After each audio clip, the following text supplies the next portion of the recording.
Now, Vinch will be in the yellow as the Celts. Tato will be in the red as the Franks. I think I'm going to do one thing. Is I don't like removing people's clan tags, but it doesn't actually fit on the screen, so I'm just going to call him Vinchester on the top there. So that way his name actually fits fully on the screen, and his clan tag will still be there in the score. We called Nostradamus. You gotta get every civ pick correct. So we have Vinch immediately building his houses forward along the wall, the complete opposite of what Terror suggests of putting the houses at the back so that you don't lose them when you get rushed. But he will be playing as the Celts and will be against Tato as the Franks. Oh gosh, it's the first game of the day thing where my lumberjacks are glowing in capture age. Hold on a second. I can quit the game and restart to get rid of the glow. Let me know what you want, chat, real quick. Leave the glow on, or miss 1 second of Dark Age to fix the glow. Leave them glowing. Okay, chat has voted, and by voted I mean the first message I see is what we're going with. Leaving the glow on. Tato also using the houses as the wall. It's, we have Celts, right? Celts chop wood faster. It's okay for them to glow. Let them be. It's one of those weird things in Capture Age, I've noticed. The first game of the day, the lumberjacks glow. And after that, they don't glow. Love their radiant beauty. We need players to put really good lumber camps now. So the one thing I have noticed is this, I think, is the Trozini setup of resources. And that means the boar are always going to be on arena and the deer on these straight lines through the TC. It's a way to guarantee that the resources always spawn, but it's something I also try to avoid in my maps. I did it for the migration map we had in Nations Cup, because those small islands were really hard to make sure everything spawns on, unless you kind of did this same thing. But still wish we didn't have to do the squares and the straight lines through the TC. So we'll have back, main, gold, and stone for Vinch. Second gold forward. Tato will have just the opposite. Second gold back, main, gold, and stone will be forward. His deer will be on this side of the TC. And two bears in the middle, not really directly between the players. We'll have the relics advantage for Vinchester. He'll have 1, 2, 3 closer to him, and 1, 2 closer to Tato. If we have a very meta game of scouts fighting for relics, Tato, of course, will have the extra HP on the scouts and then light cav. He won't have bloodlines though, but we'll just get that extra HP. And Vinch, on the other hand, will have those faster moving spearmen and pikemen, so he can get pokes a bit more easily. I think it's fine on Arena, where it doesn't really matter where they are within the box. That's what I'm kind of thinking too. For TTL Arena, I put a lot of effort into trying to make it more similar to the original Arena, while still avoiding the very specific, like the gold and stone and berries are always going to spawn on, there's basically 8 areas they can spawn. You're going to draw a line from the TC and put it on one side of the line. And of course, there's 4 lines you can draw and then 4 ways to place it on either side. So it's always going to be like in the same spot. I think it does make it really predictable for scouting your map, though. But the question is it okay for Arena? Because this is how Arabia works too, and I haven't heard people complaining about it other than me, who really doesn't like it.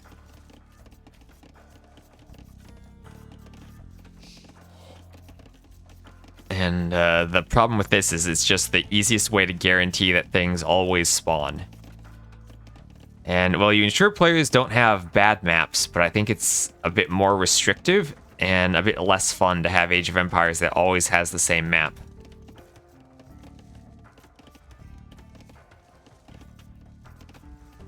Good map for Vinch. For Vinch. But yeah, of course, Vinch. And we have seen Vinchester doing this, putting all of the houses right next to his barracks. This makes a big housing complex around the barracks. I guess it's maybe less idle time for the villager. But I don't know why he does that. I would expect, like, maybe use the houses as a wall if you want to, but I guess he just tries to keep as much space available in his base as possible, and doesn't want to spend the vill time walking all the way to the edge. But Tato will be the first player up. 26 plus 2 for him, 27 plus 2 for Winchester. Both players opening with a barracks. And we'll see the stable now for Tato. And Tato going with blacksmith and stable. Not for archery, or not for a stable and market. Also building the stable with 1 villager. Actually, never checked that. I always use 2 for the stable. Does it go up in time with 1 vill? I don't think it... Maybe it just barely does. Yeah, I favor the big back clearing area. I think this map does the backs pretty fairly. And yeah, Tato will have a tiny bit of idle time while waiting for that stable. Didn't send a second vill to build it.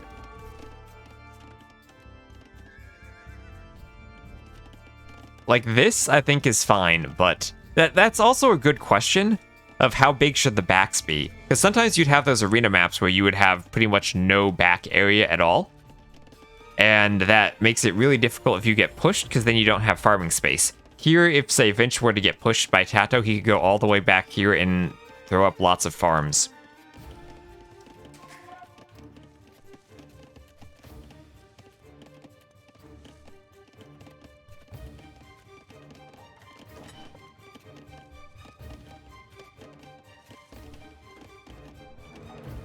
In pro players, in tournaments, pro players want everything to be perfect. Well, I think you can get golds to consistently spawn well. It's just much, much more difficult to do it than the way the many of Trezini's map scripts do it. He has a system for it that works, but it's also kind of restrictive in the locations stuff is able to spawn.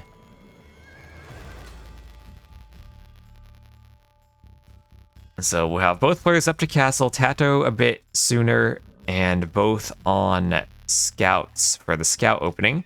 And even as the Celts, when I've seen Winchester fight for the relics, I haven't seen him really adding in many spearmen.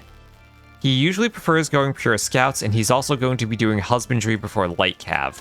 Or at least that's what he usually does. So Tato up first. And Tato will also be doing husbandry before light cav, adding in a monastery. And he will be using a spear.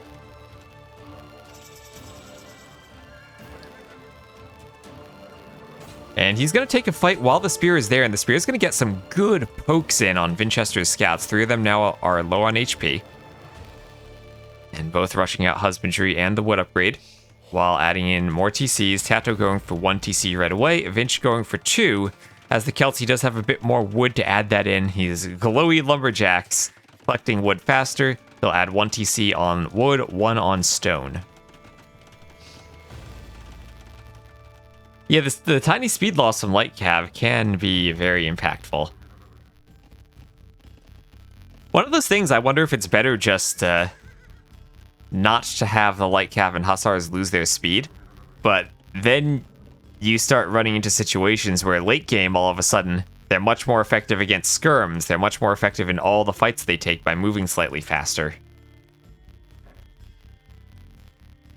And this is where the spears are useful in defending monks. So Tato's going to scout the relic with his spear, maybe, before sending the monk out.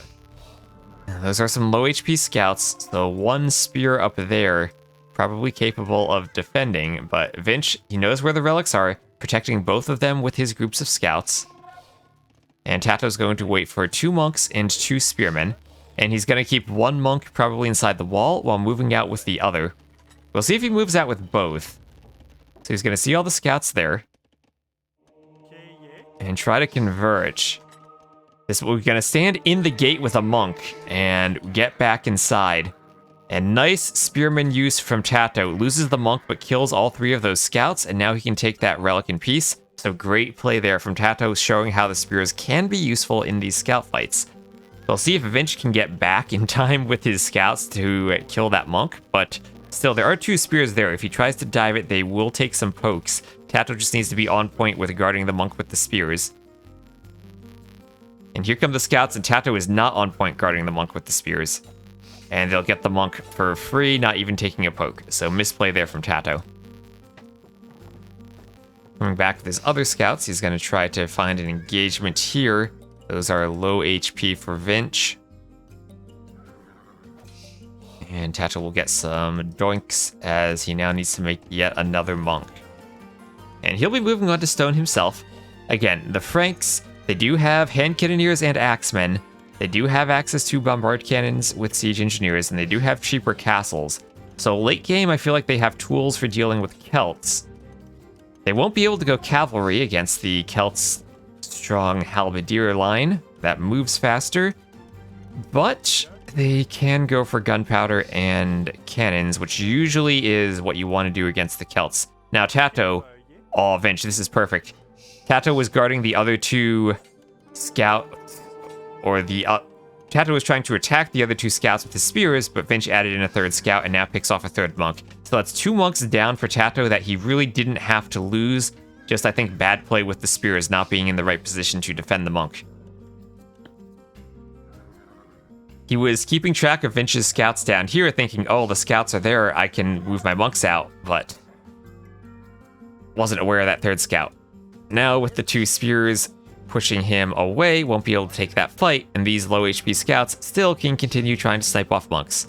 And Vinch will try to avoid any pokes.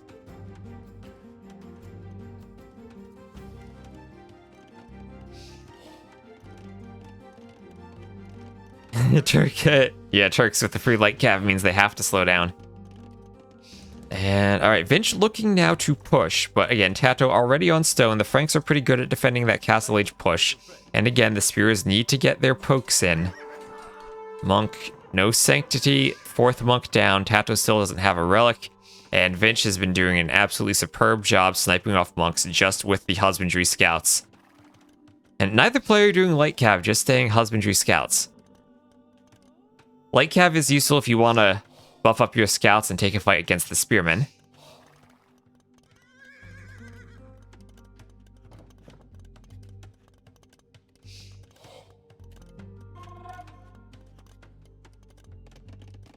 And now he's getting out a Scorpion.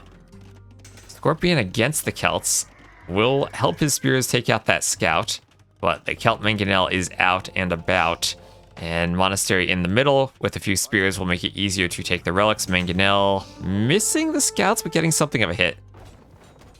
Loom on these vills.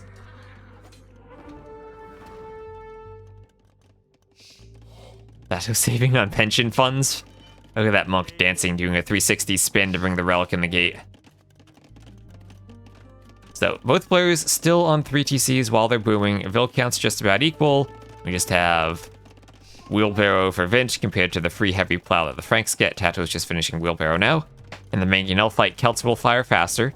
Tato, not quite enough. Ooh, gets the scout. That's nice. Not quite enough stone yet for a castle, but he's on his way. Vinch will be dropping that forward castle and clicking up to the Imperial Age, so a bit faster on the imp timing. Celts probably do have the better eco with their faster working lumberjacks in the early game. We'll see how that compares to the wood savings that the Franks will get on their farms with that free horse collar and heavy plow. But it will probably take a bit of time for that to kick in for Tato, and right now he needs to be defending that forward stone. The outpost is here to give him a bit more vision of the Mangonel War, and that castle for Vinch, as Tato does win that Mangonel fight, will be in a position to pressure Tato's walls. And imp on the way for Tato. About 45 seconds, 30 to 45 seconds behind Vinchester. And he's going to be deleting houses because he wants to place a castle there. And there he goes. And as they get into that trebuchet war, Tato will have the option as the Franks to add in bombard cannons. He does have a 4th TC, so a bit more eco from him. You can see he hasn't set the gather point from it yet, so that's a new TC. And going for those archery ranges and that workshop, I'm still looking for a university for chemistry. Tato's going skirms here. Oh, he's doing fletching. Oh, maybe that's for the castle. And not just because he's going to go skirms, but I'm worrying for Tato going skirms here. Franks don't have Bodkin. I mean, they don't have Bracer. They only have Bodkin. They don't have Arbalest. His option is skirms. So double forward castle now for Vinch, As soon as he gets up, as he's doing some Woad Raiders, the Trebs are going to come out. But remember, these are Woad Raiders. Skirms aren't going to stop them. This has to be hand cannoneers for Tato, but he needs a university to do chemistry.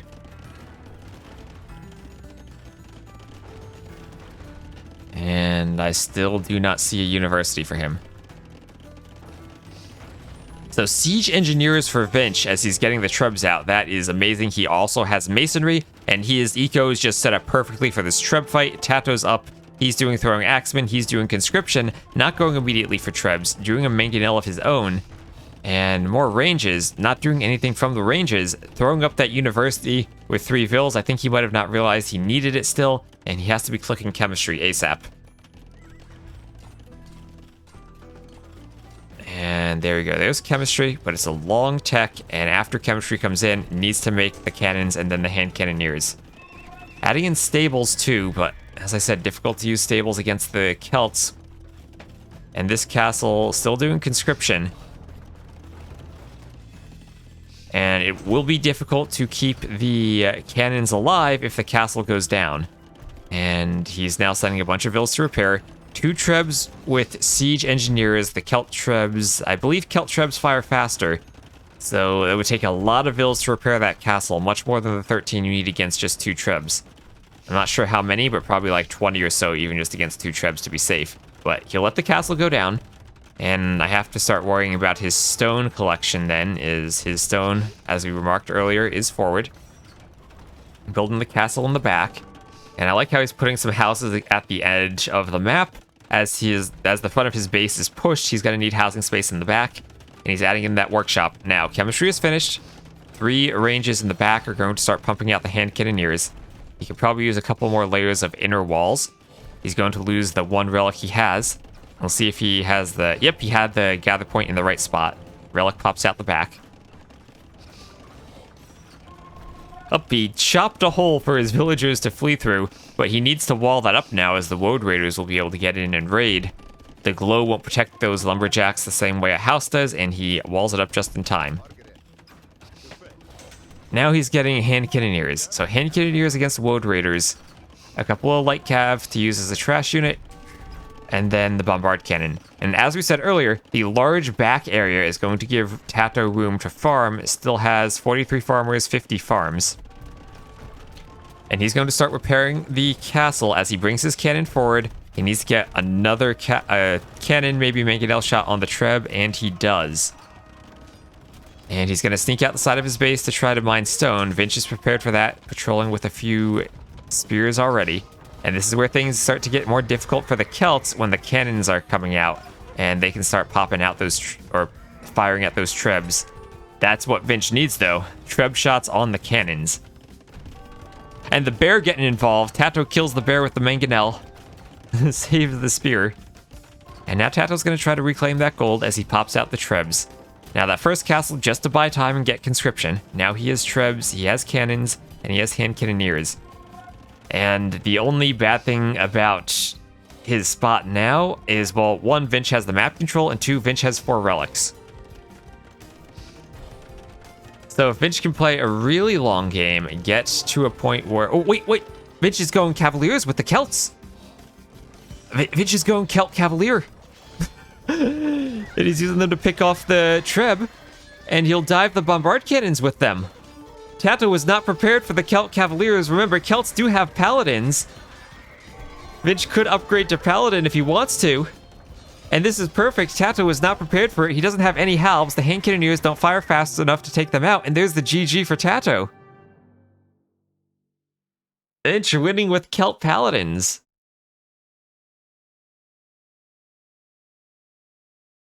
Or, well, Celt Cavaliers. Oh, what a great switch from Vinch there. I was paying attention to Tato's base, didn't see all the stables. But Celt Cavalier OP.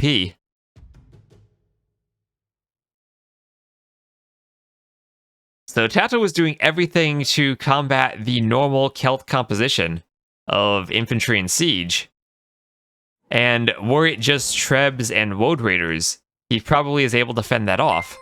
But didn't have a unit for destroying the Cavaliers. And now I'm thinking, instead of the stables, had he just done a few barracks for pikemen and had even if they weren't halbs, just some pikemen out, like 10 pikemen here, he's probably able to defend this. He's just doing siege engineers, would have had the cannons. Thank you, Heart of Ice DM, for the follow. But the Cavalier switch. OP for Vinch. Alright, looks like the ad break should then have finished on Twitch, so if you're watching the ad, welcome to game number 2. We missed the first couple minutes of the Dark Age, but in time to see Vinch delete his walls. We will have Winchester in the yellow, playing as the Vietnamese to the east, and Tato in the red, playing as the Italians to the west. Tato now with the back main gold and stone, forward second gold. Vinch, pretty similar, back gold, back second gold, but forward main gold. The relics this time favoring Tato, 1, 2, 3 next to him, and then 1, 2 a bit closer to Vinch. In this Civ matchup, both of these Civs do have cannons. Vietnamese will have siege engineers and imperial skirms, so I think they will indeed have the better unit composition for the late game. Rattan archers in this matchup are probably more useful than the Genoese crossbowmen. But the Italians do have the option to monk rush, and this is a matchup where I feel the Vietnamese can be vulnerable to that monk rush. If they go for that castle defense, the Italians have the faster Imperial Age with their cheaper age ups. And then Italians also do have those cheap bombard cannons they can add in. They have a great monk tech tree. And Rattan archers really aren't a great unit to use against monks. They just don't really have the range to deal with them. You want to see some weird Tato strat? I do too. And I think in this matchup you want to play some very aggressive strategy if you are Tato. And if you were someone who got the ad break in between the games, let me know how that was. Because I don't like the ads at all, but I want to have them off during the games, most importantly. Vietnamese get Atonement, the only tech which matters against monk rushes. That is a good point. As long as their monk tech tree has Atonement, that is the tech that lets you convert monks. You can defend with monks. But Italians themselves also get Atonement, so they can convert one monk and convert it right back. Let me just double check the Vietnamese tech tree. But I believe they don't get Heresy as an elephant civ. And indeed they don't. They also don't get Fervor, so if you get that monk versus monk fight, the monks won't move any faster for them. That can matter. Yeah, no Redemption 2 for the Vietnamese. And Tato is up on 24 population, 2 vills on gold. This could indicate a monk rush, but he does have 2 vills queued, not going for a barracks. And if he goes Market Blacksmith, I hope this does indicate he wants to go monks. As I'd love to see that aggressive monk play from him. Could also potentially go for a castle drop. Well, I would expect Market Blacksmith now. Market Blacksmith, there we go. I'll see if he sends more vills to gold. I'm hoping he does. Let's go, Tato. That next vill, send him to the gold.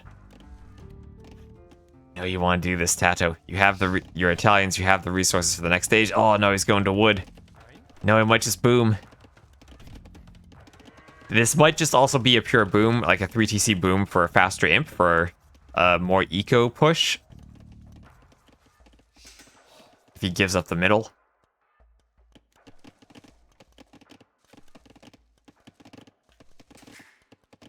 He is up, 24 plus 2, no idle time. Vinch will be 27 pop up. And doing Market Blacksmith as well himself, so both players deciding not to add in that barracks and stable.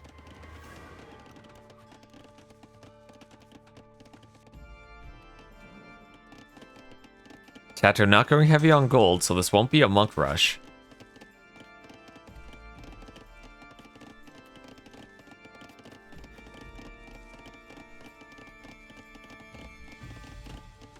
Dramatic organ in the soundtrack.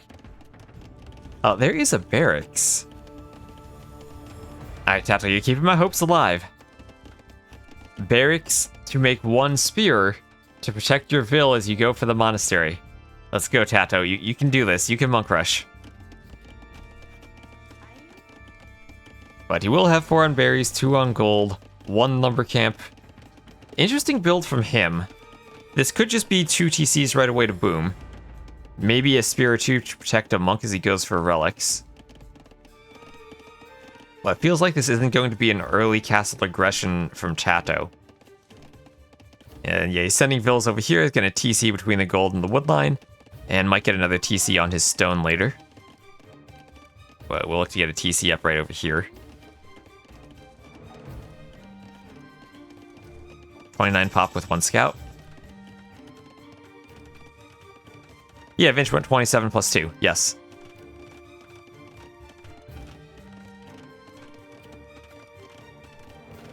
And Tato much faster. We see Vinch still 0 idle time, but different build. 3 on gold.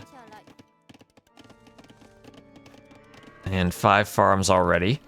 And I imagine he'll just throw down 2 TCs. Probably 1 over here between the gold and the wood line, and then 1 maybe down here.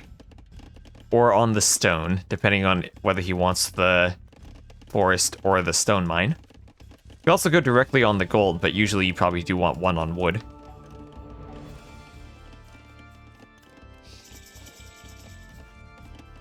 He's moving out to stone now. Doing both eco upgrades, and TC will be on the stone, and the other one on the wood line near the gold. Would have put the TC maybe over here so you have more farm space. But I guess there's a 3-tile gap by that blacksmith, because the blacksmith graphics kind of overrun the boundary box. So he'll be able to fit the farms there, no problem. So, you are right, 4 TCs here from Vinch. So, 4th TC will go on that main gold. I was thinking of a 3 TC build, but this one works just as well.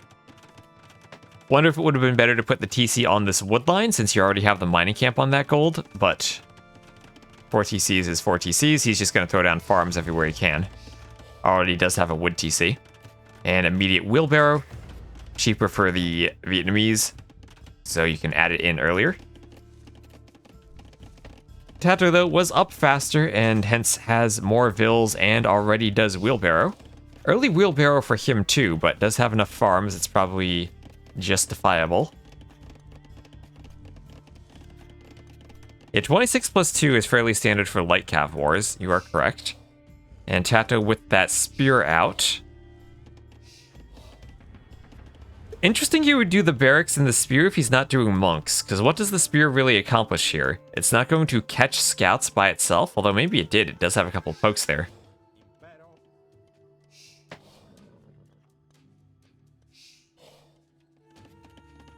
But you're kind of relying on your opponent making mistakes with the scout in order to catch it here. If there's no monks of your own, you're not going to force the scouts to try to jump the monk and get that engagement. A few more doinks on that scout, and Vinch has a very low HP on the scout. I think the 4 TC boom here is a good strat versus the 3 TC boom. The difference is that Vinch is going to be much slower to imp, so if Tato gets imp and goes for an aggressive push, that could put Vinch on the back foot a bit. But then if he's able to hold it and defend, then he'll be okay. And I like how Vinch is using that wolf running around to get it to aggro onto the spear. And it's all about the timing, and the timing is what the Italians do well. Oh, he's trying to pen the scout in. You used to see this when the gates were on the corners and it only took 2 houses, but here it takes 3, so it's harder to pull off. Vinch trying to go for the trap.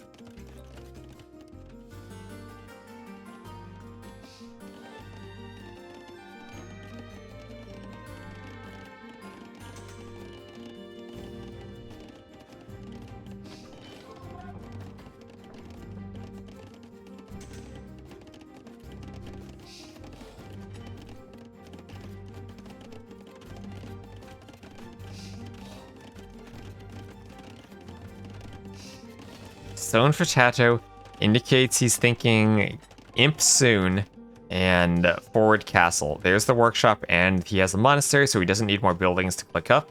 Right now he does have the map control. Another spear out. Now it's useful for defending the monk. Will he get a poke? No, he won't. And there's the workshop ram immediately for Tato. We'll see probably a mangonel after that. And then a push to get imp and get a forward castle. Or he might even try to go imp before the mangonel as he's selling the wood. Remember, the Italian imp is cheaper, but you still gotta spend resources on imp. It's not free.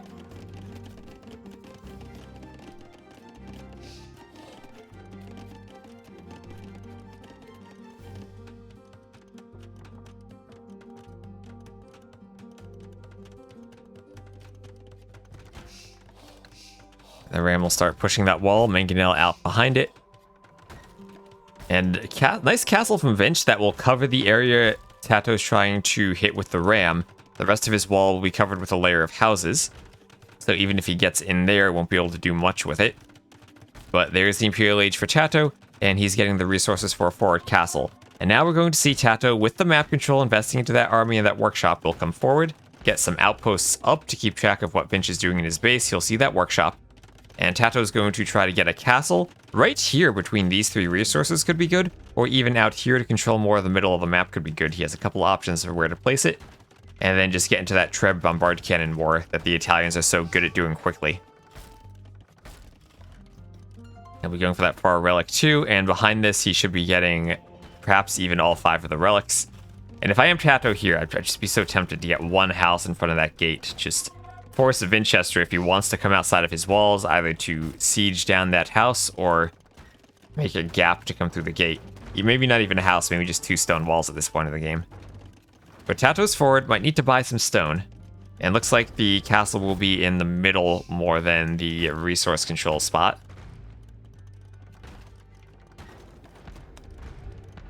More outposts. I think he needs some town watch. And there's the castle. Not too aggressive, he just wants to get into that Trebor. And again, at home, we're looking for... He does have the university and has it in time this game. First game, he felt like he was a bit off with his timing.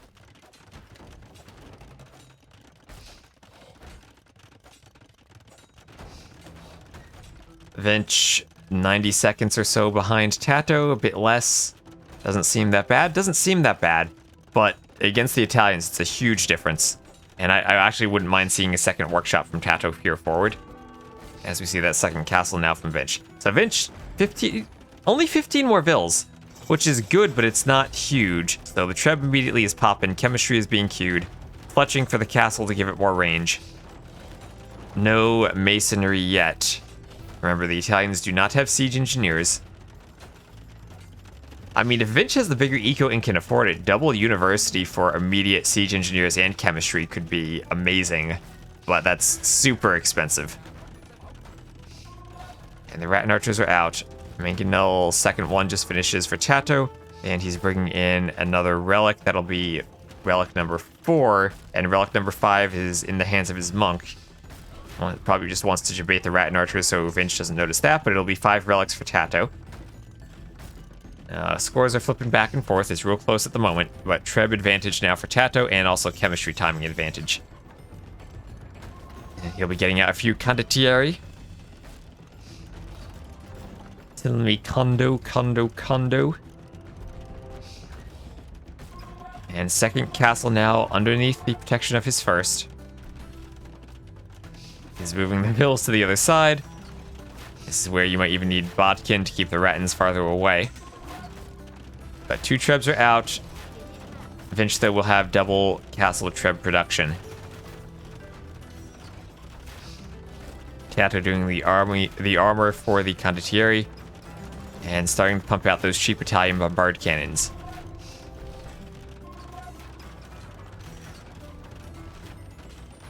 Going Rattans is kind of unfortunate when he needs the castle time for Trebs. That is very true, is that he's not going to have that big of an army if he goes for Rattans, but he did them on his way up to the Imperial Age.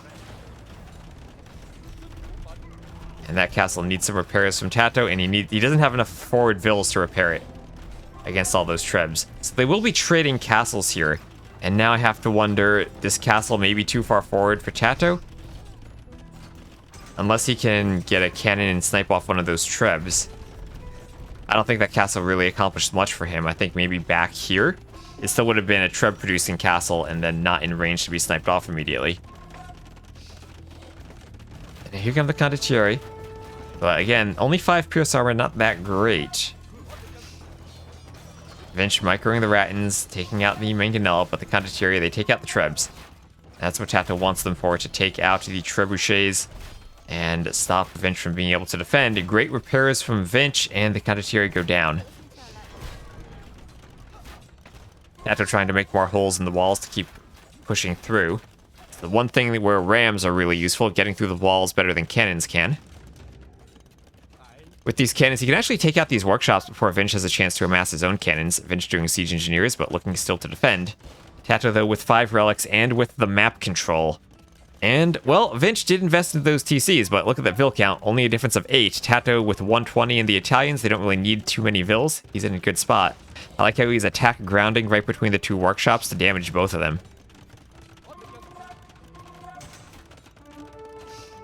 Not much splash damage on the cannons, but every little bit counts. And, ooh, Ratton's dodging. He'll go 3 on the workshop now. Don't know if the Vils can out-repair that. Vinch adding in pikes just to add something in. Maybe doing paper money. And again, not too many Rattans. As the Rattans go down, it'll be easier to snipe off the Trebs. Vinch wanting a cannon of his own. Will he get it? He does.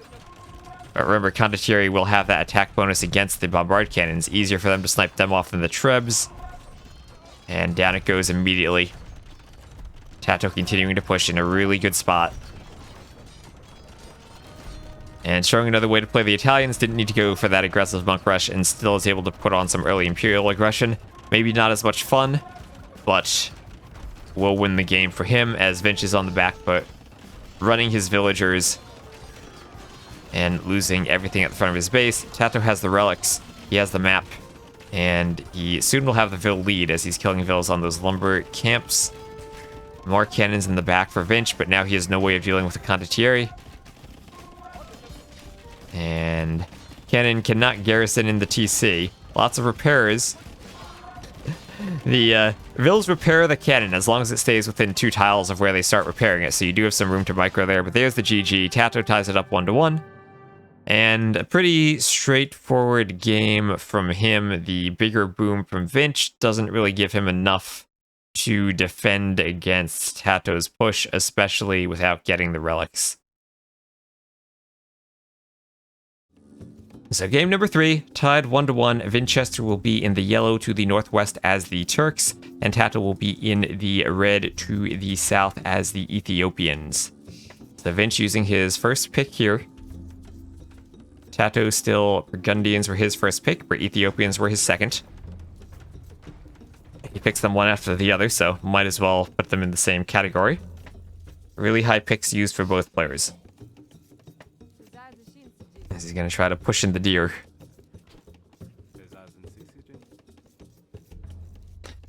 I think if Tato gets to 3TC boom again, he might be able to do a fast Arab ram push.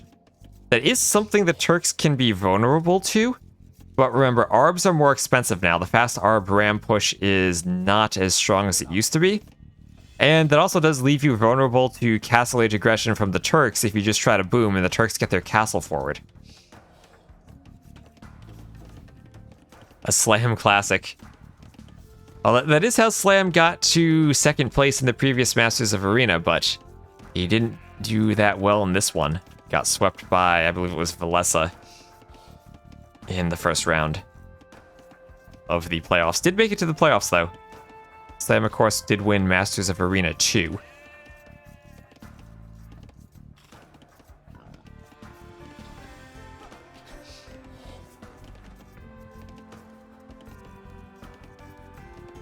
Up, Vinch gonna do the Viper thing. Push the deer back and forth a few times, use the Vils to scare it and get it right under the TC. Great positioning from him. As he goes out now to that mill.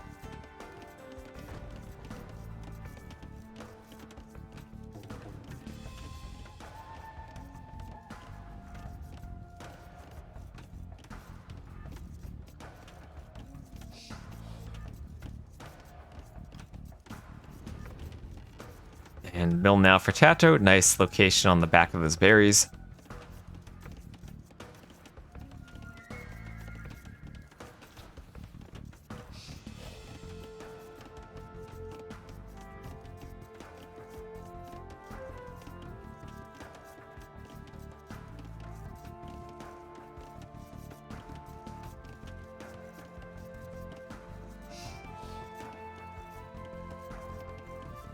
And Tato will try to get one more deer push. The relics are... There's no relics on the left side of the map. They're all right here on the right side. I have 1, 2, 3, 4, 5.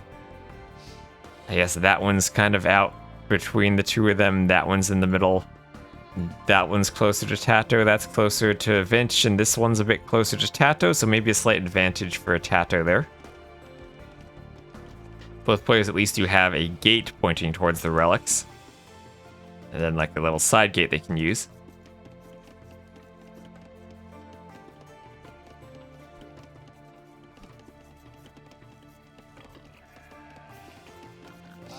So boar being lured by that villager, Tato will shoot it thrice with the TC, and then take it out in a wonderfully perfect location for the boar.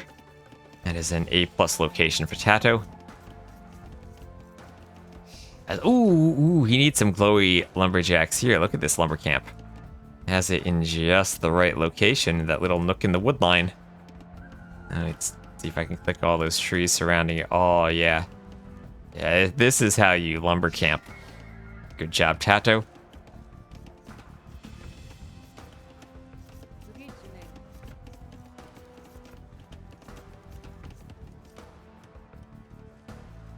And looking elsewhere, Vinch has he's a beautiful lumber camp too. This is definitely the finals. You can tell it's the finals by these lumber camp positions. Oh, look at this. Just absolutely perfect. The lumber camp even has a stump in it to just add to the aesthetic. Every ville on their own tree. Chopping away, no idle time. Beautiful from Vinch. And Vinch going out to stone as the Turks, so this could be a castle drop from him. 26 plus 2 build. Not adding in the barracks. So then the question becomes, does he boom before doing the castle? Does he do a castle at home? Or does he just go forward and put the castle right on Tato's face? A castle right here, then being able to mine that gold and use it to click up could be good. Tato out there on his stone now. Ooh, getting ready maybe for a defensive castle. And adding houses to the back. So Tato prepared to be castle dropped, not going to try to go forward and fight it. Just will be mining stone and getting ready for a defensive castle of his own. Houses will be in the back so that as he's castle dropped, the houses will not die and he won't suddenly lose housing space and have to rebuild them frantically without being able to train units. Is it hot in here? Is it just the lumber camps? I think it's the lumber camps. Tato has another nice one over here. All those villas chopping efficiently.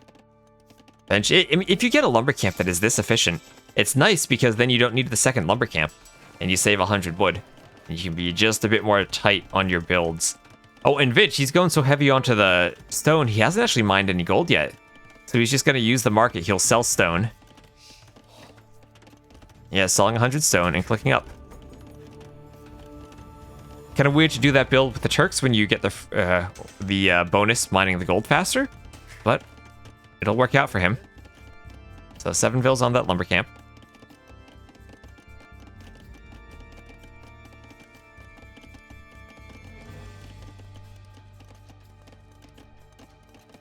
And we'll be adding another 2, 3 farms. So that's 6 farms, enough to keep the TC running. And now the question is, does he go forward? And again, he will have the light cav. Slower, but will win a fight 1v1 against Tato's scout. Tato does have a barracks and a couple of spears. Might be able to delay the castle, but doubt he'll be able to deny it completely. Vinch also will be up slightly faster. Tato on 30 population. No real idle time for either of them, but Tato going up slightly later and up to 7 farms. Does have horse collar. It looks like he had some Dark Age farms and then 3 more farms with horse collar. So 4 Dark Age farms, 3 with horse collar. Bench 1, 2, 3 with horse collar, then 1, 2, 3 Dark Age farms.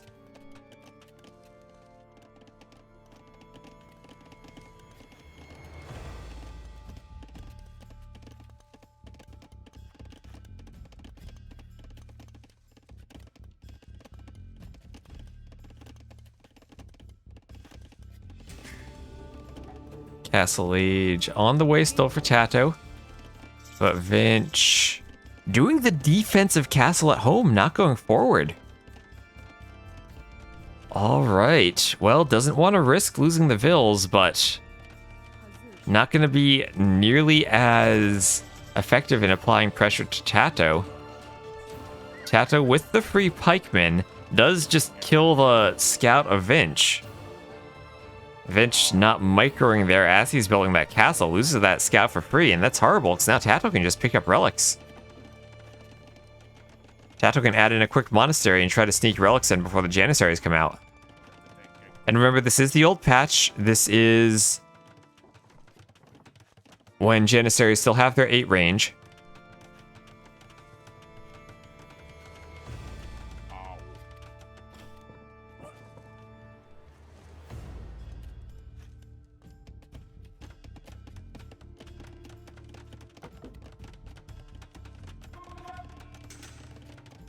It's going to be 99 for butter.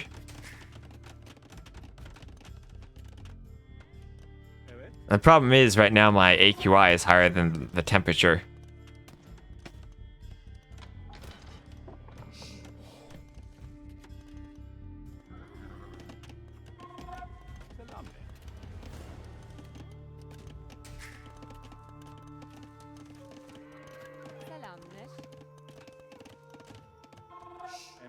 So here come the Janissaries. No relics collected for Tato. Maybe missed an opportunity there with the scout going down.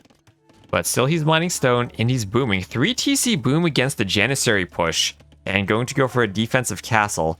And I think this has to be a situation then where Vinch, already down by 6 Vills and doesn't have any more TCs, has to go now for a forward castle and a Imperial Age as fast as he can to apply more pressure to Tato. Now, free pikeman upgrade for Ethiopians may have dissuaded Vinch from wanting to come forward. And you can understand his being hesitant to do a forward castle drop, but I like the monastery in the middle, collecting relics, mangonels to accompany the Janissaries.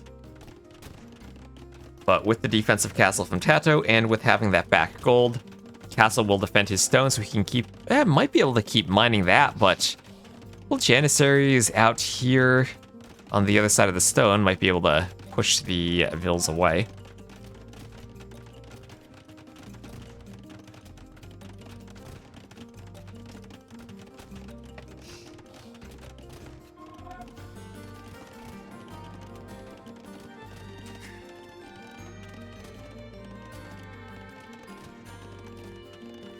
Tato going pretty heavy on the farms.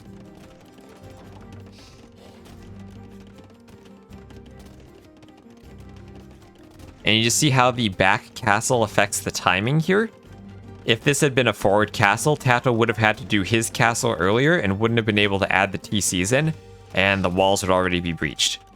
But because of the castle being at home, the Janissaries now have to walk all the way across the map. The walls still are not down, and Tato was able to get a boom before adding in that castle, and will be doing fletching so the castle has a bit more range to it. And even adding in stone walls behind his houses, as he goes for a layer of house walls too.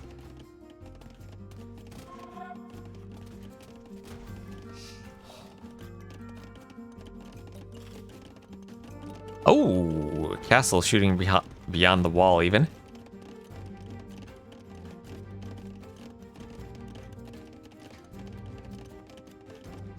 And this is where Guard Tower also is an option for delaying the Castle Age push, but will have the effect of really slowing down your imp if you have to invest into that tech. And the stone to build the tower, and the university to research it. It's late enough. And he will be going for the university. And a workshop. Tato, not imp yet, but actually might be able to click up to imp sooner and with an extra 20 Vills. Vince should be able to get 5 relics, has 3 already. And Monks will be going to get the other 2. Tato with a pikeman out there could be converted. Mangonel and Janissaries now have to get through a house and a wall. Mangonel on the outside going to try to get through the other 2 walls. To your attack ground right between the walls, you can get through both of them.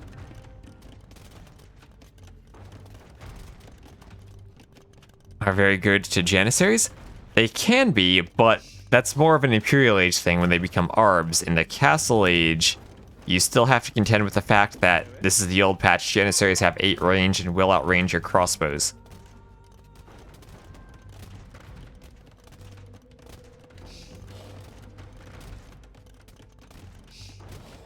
So this workshop for Tato, trying to get a Mangonel, but it might go down before the Mangonel pops out. And indeed, looks like it will. You found that guard tower defense. Yeah, I think guard tower defense is one of the best defenses you can do against Janissaries, but it's tricky to get the timing right on it.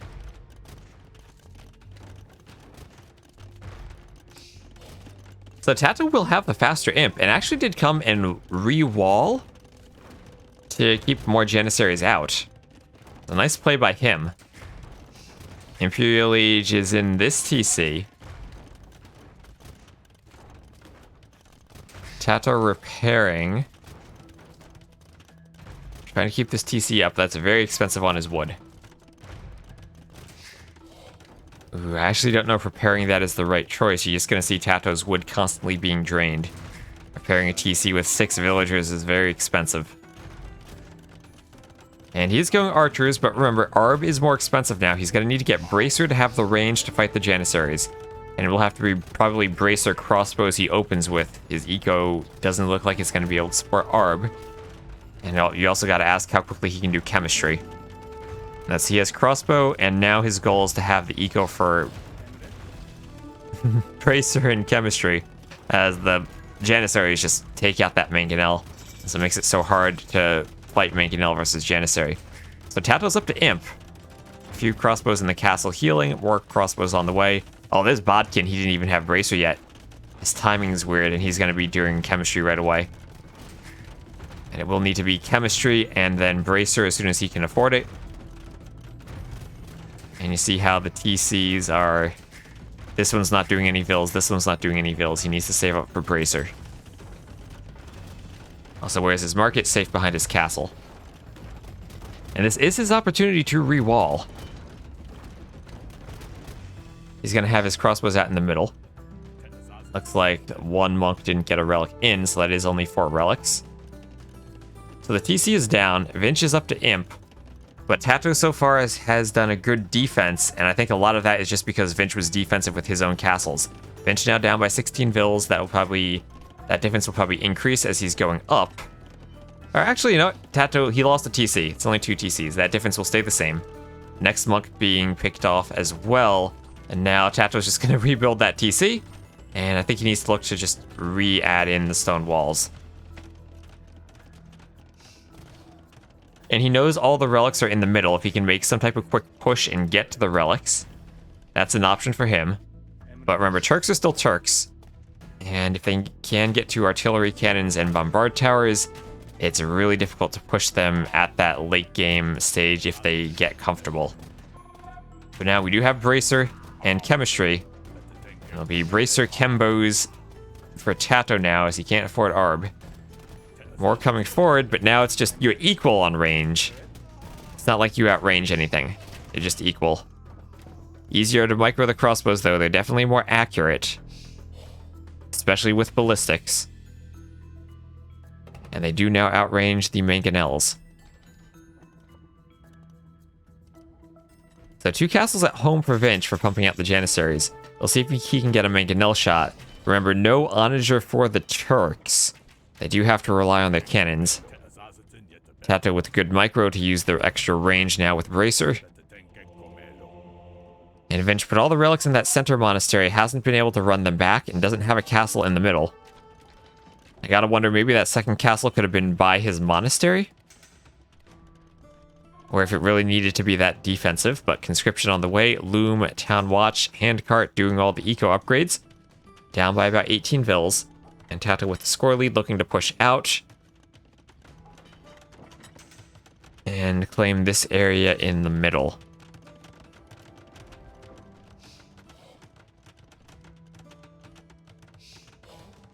So third castle at home now for Vinch. As Tato just will start working on that monastery. This is where Vinch has to make sure his gather point is on the northwestern side of that monastery, so the relics pop out back here and not at the south towards Tato.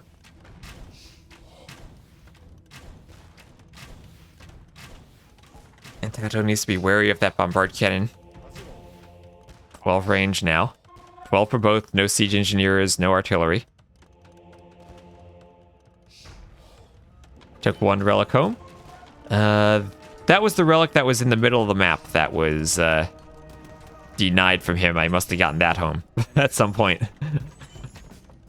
But there were 4 in that monastery for a while, and he now has 1 at the back.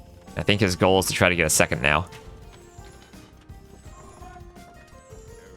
Let's see, fervor is important for the monk at this point, so he moves faster. That cannon somehow missed everything. Tato adding in some halbs. I guess in preparation for a hussar switch, doesn't want to be caught off guard by cavaliers like he was in that first game.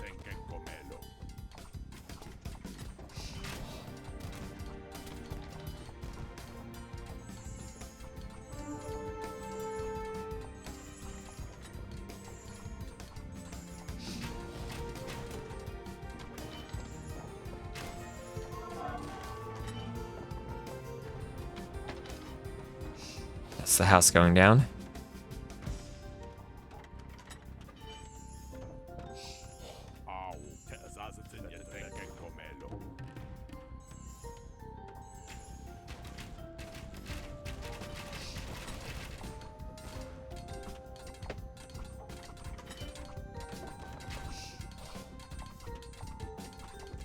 And now Tato grabbing relics. Ooh, dodging bombard cannon shots.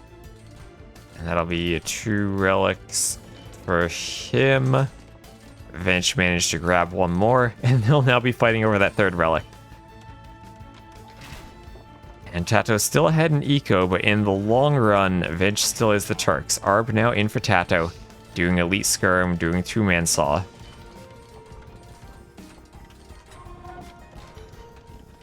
And both of these extra stones being in the middle is probably a good thing for Tato. The last thing he wants is Vinch getting extra stone for extra bombard towers. Still normal Janissaries, not elite. More cannons on the way. I have to wonder, does Vinch go for a castle in the middle of the map by these 2 stones? Does he go maybe for some bombard towers?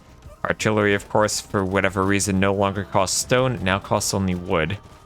And that makes it much easier for Vinch to add it in. Now those bombard cannons have 14 range. That's 14 range against 8 range of the Arbs. 8 of the skirms. Becomes much more difficult for Tato to micro now. But I do think the cannons need buildings to retreat to that are more in the middle. Perhaps a castle here would have been better. They're just going to be picked off by Tato microing. So misplay, I think, from Vinch. These things have 100 HP, but they're going down to the Arbs because there's nothing to stop the Arbs from moving forward onto the cannons. But at the same time, that will let Vinch get that 3rd relic, so he will have the relic advantage going forward.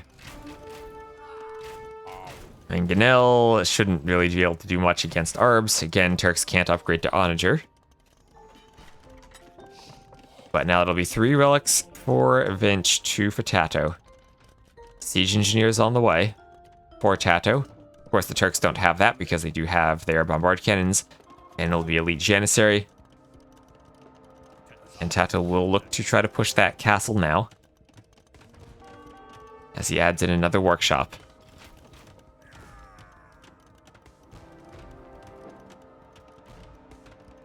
Squires and infantry armor on the way. And Tato looks to start pushing that castle, eventual repair.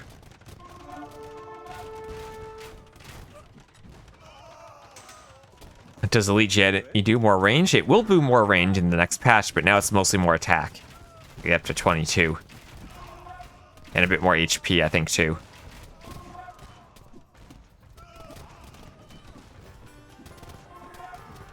You can see how the Jennies even stand up when they get into a close fight with the Arbs and Skirms. Now, Tato really wants to be pushing that castle. Vinch maybe needs more vills to repair. He could keep that up, use his cannons. That'd be great for him. And looks like he will be able to take out a Treb. Loses one cannon, but should be able to turn and finish off the Treb while keeping the castle alive, and up it remains.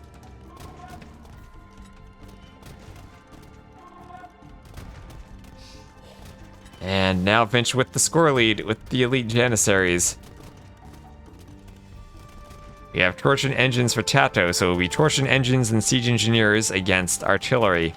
And I think I still do favor the artillery.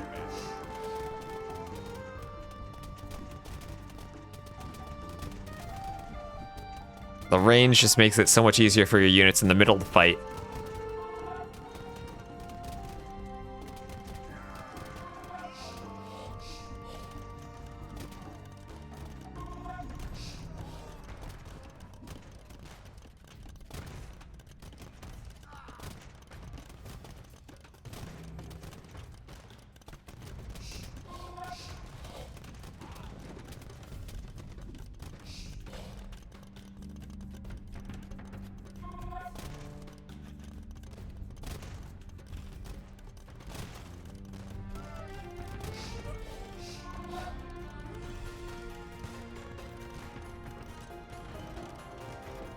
And the cannon's now working on that castle.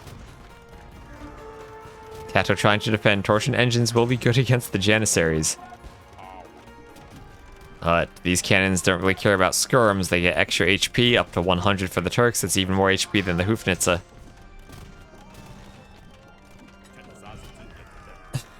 And the cannons with their range are pretty insane.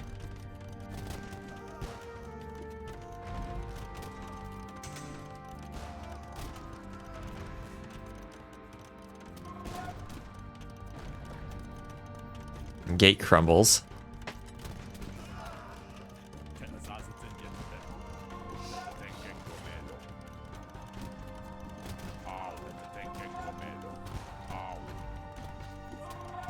More skirms going down. And it feels like Vinch has this. Tato trying to wall out the side of the map, take some gold, move forward with Shotel warriors. Maybe thinking if he thins the Janissaries enough, he can hit with Shotels. But here come now Hussars. Vinch taking out the wall as well as he can. Makes it easier for him then to move his own cannons around. Tato trying to raid with Shotels, but the defensive castle there are ready for Vinch to murder the Shotels. Vinch probably needs to think about fletching for the castle. Kind of tight on resources, not at 200 pop yet, but always one of those things you want to add in over time. That and ballistics. You can now reassign the vills. Here come the Hussars. Tato with the halbs prepared.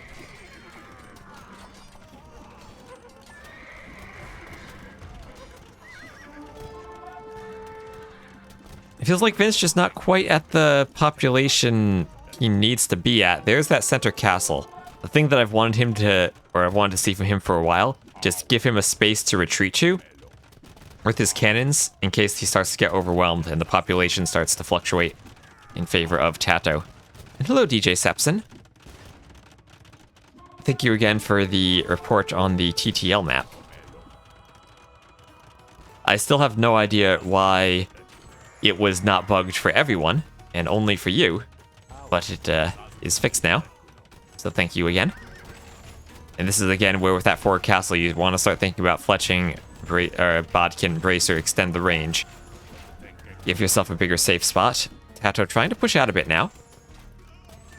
New patch. I mean, it might just be map. Something changed in the new patch, but it should very well have been broken in the old one too. I'm not aware of any map scripting changes that were made in the patches.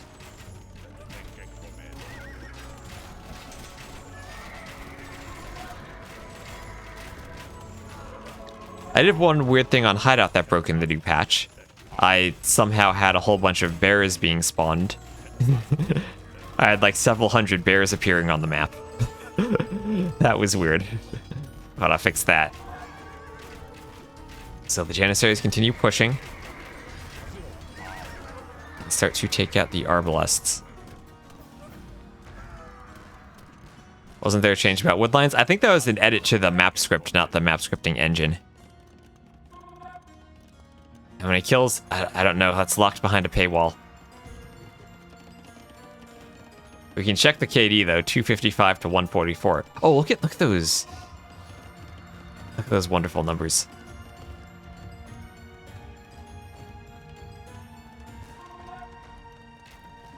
Yeah, all ones on that unsigned 8-bit number. Oh, he ruins it, Vince. You ruined the perfect number. And Tato then has 12 squared. He has a gross of kills.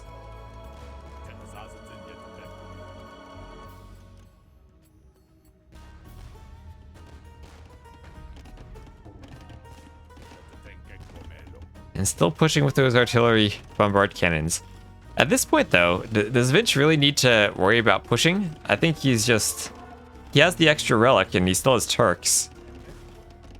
And I feel like Tato's hope would be that in the long run, somehow the Turks not having any trash other than Hussars comes back to bite Vinch, but... Feels like this should be Vinch's game at this point. And not only is he holding the middle, but he's doing so with more villagers, so he'll have a bigger eco during this hold. Next is just he's mining Tato's stone. He'll be able to mine Tato's extra gold. He's had both the stones in the middle, and with all that stone, he can add bombard towers, artillery bombard towers. And once those come in, then Tato will probably find it hard to push back. What's the Ethiopian Treb for? Well, the Treb would be for any bombard towers, because the bombard towers can defend themselves from cannons.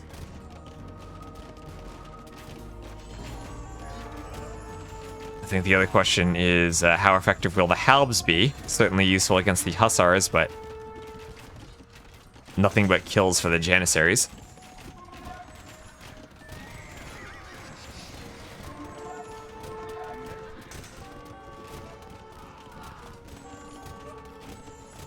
And remember, these Hussars do have extra pierce armor. So just Arbalests won't be as effective against them. I really still don't like that Hussars get extra pierce armor for the Turks.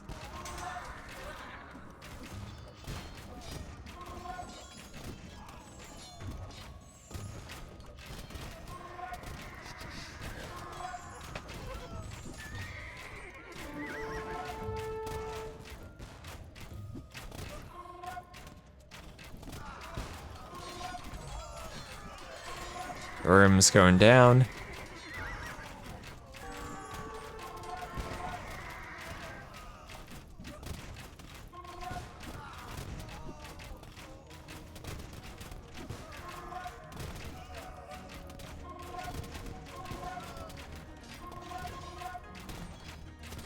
And Halb's coming forward against the Hussars.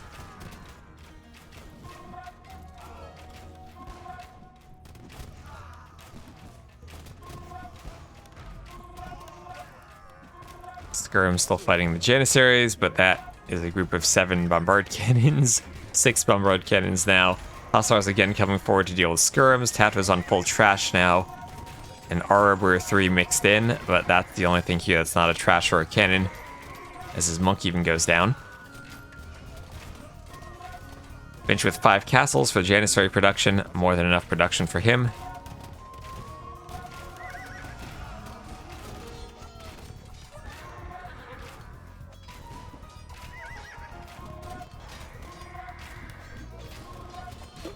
Finch still would like to see that Bodkin, Bracer, and Ballistics from him just for his castle.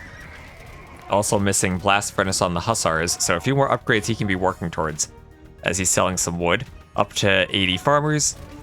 And again, we know from that Doubt game that Vinch is pretty good at managing his farmers in the late game, making sure he has enough. Castle takes out the Skirms. The squishy meat shield. Squishy indeed.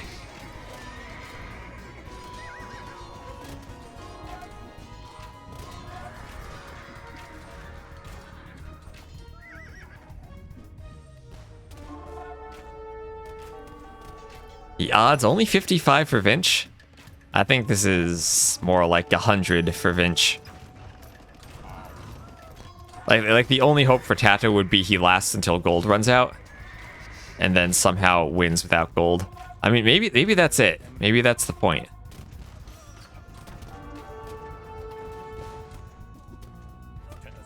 This is why I feel like just another castle or a few bombard towers here for Vinch. Work on slowly getting the rest of those techs, like that blast furnace, and then you put yourself in a better spot.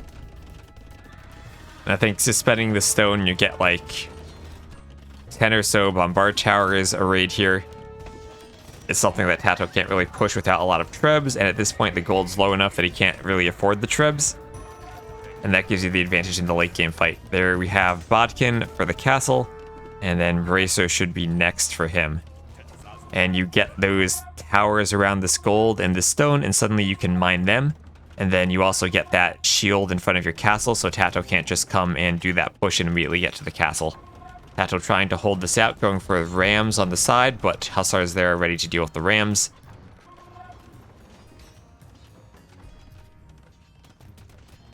And Vinch has such a great KD too. Tato keeps throwing his resources into that Janissary army. He's trying to do the Ordenlu tech of fortified wall. And there it is.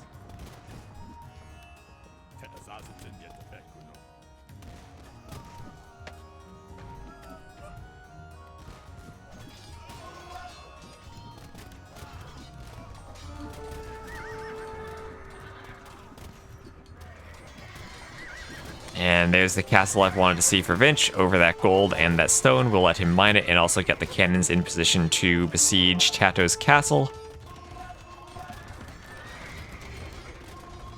As Tato's still prepping that ram push. Vinch, if he's paying attention, will see the rams. Tato doing architecture. That'll help give his castle more HP. But now dropping in pop down to around 160. Vinch staying at 200.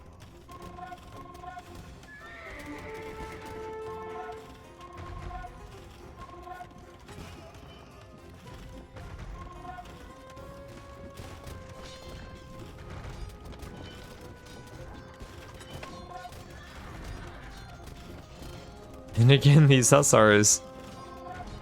7 pierce armor. These skirms will be doing the minimum damage of 1. They normally do 1 damage against Hussars, but it still affects the ARB and TC fire. And the castle fire.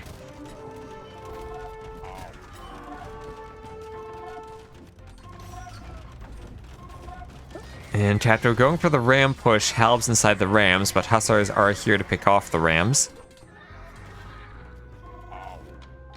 Let's see if Vinch can get enough Hussars out here to deal with this. Try to use the castle to kill the halbs. Running around with the Hussars. Might need to repair his castle a bit. He's just going to come forward and try to raid with Hussars. Tato without a castle won't be able to make more trebs once this one goes down. Vinch repairing his castle, taking out the rams. That push will fail. And there's architecture for Vinch. Still needs Bracer. Yeah, that's the only thing he's really missing now. Takes the 2 relics away from Tato. And Tato down to 150 pop. There's the GG. And Vinch will now go up 2-1. Military 717 kills. Slightly better eco, like Tato was keeping their eco in line with Vinch, but just never could get the unit composition that he needed to fight Turks in the late game. So GG. Tato, yep, Tato did have torsion engines, he did research that.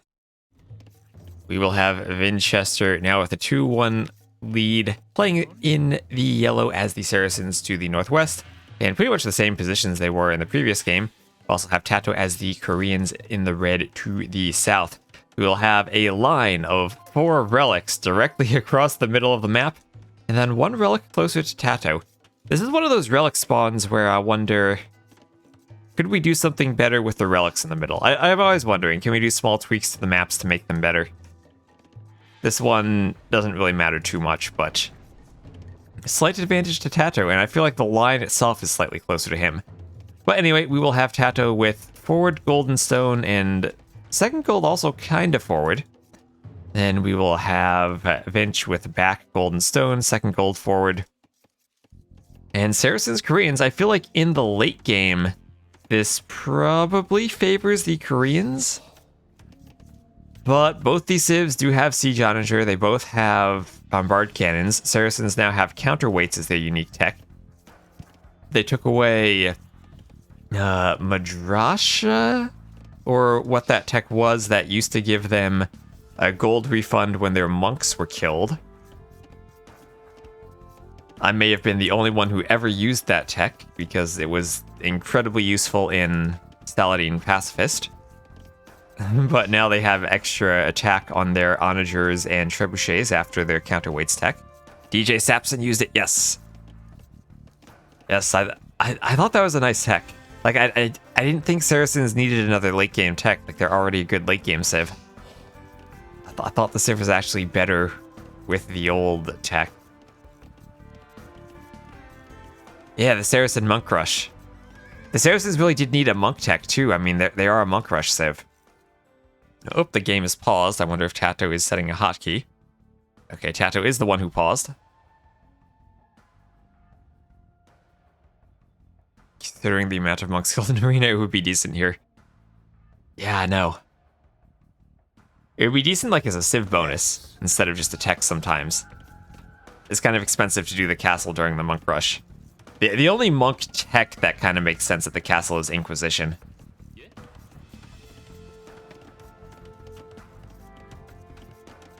So, Monk Rush from the Saracens? Usually a guard tower defense from the Koreans is enough to stop that, so I don't think you want to Monk Rush the Koreans. Tato could have some fun and go for a War Wagon castle drop. But don't know if he'll do that. I feel like this for Tato is kind of a safe fight for light cav and go to the late game situation. But Saracens and Koreans both are really good late game civs. I don't know that Tato necessarily has a great advantage. I mean, both of them, Tato would have halbs.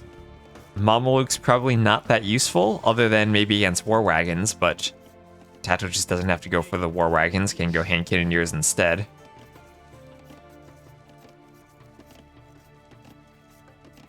War wagons easily countered by monks, that is true. Monks can be a defense against that war wagon push.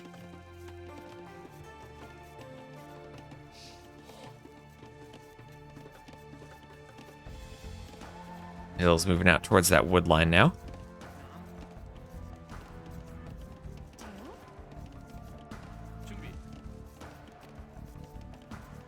So the Saracens are now a market civ, and that makes them a monk civ. Gonna have some more lovely lumber camps by Winchester. Doing a really good job of setting up on those wood lines, and a great lumber camp from Tato too. Two great lumber camps from Tato.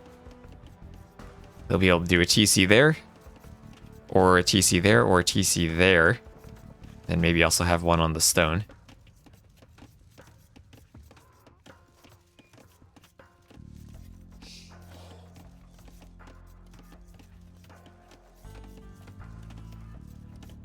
Smush, yes. It looks like we'll have Vinch up first. We'll be going out to the gold, so not going to do some fancy only mining stone and using the market build. Tato has now queued the feudal age behind a Ville, and we'll start researching it now. And going for 5 Dark Age farms. That's a lot of Dark Age farms, and might indicate he's not going to do a stable, because he might not have the wood for the stable.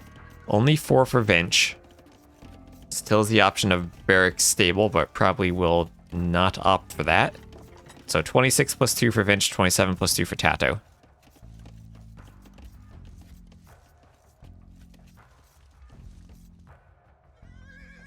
Yeah, and their market's cheaper, so that just helps their monk rush now.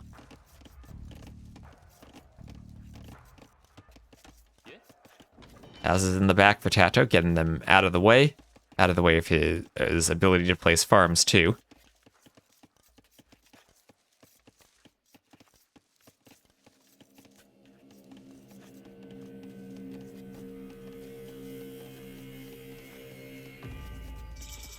And there's Vinch up to feudal. And for a market and a blacksmith.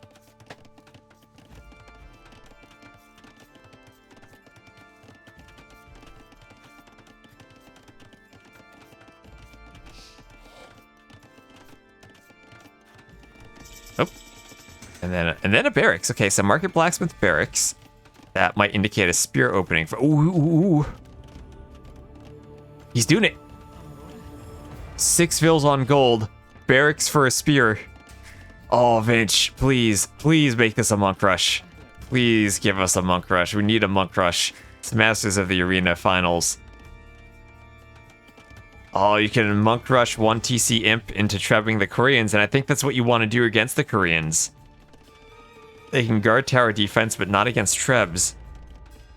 You force Tato to go for that defense, you get your monk rush. You don't need to go too far forward with the monasteries, because then the guard towers hit you. But you want your monasteries in the middle, and Tato not going for scouts makes it perfect to do that. You get your castle forward, you use your market to go to the Imperial Age. And there go the vills with the spear. Yes, he's doing it. Let's go.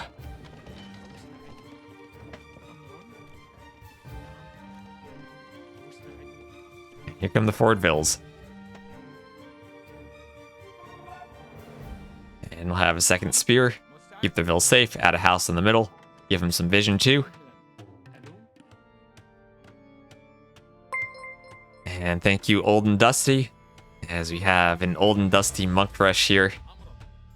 Being dusted off by Winchester. A good old smush, the Saracen monk rush. Not using the stone, but we'll be using the market. An abandoned house? No, a Saracen ambush. Exactly.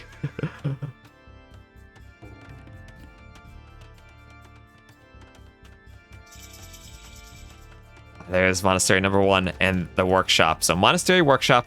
Tato will react to this by mining stone and going for that guard tower defense. Koreans, of course, do get the guard tower upgrade instantly and for free. Do not even require the university.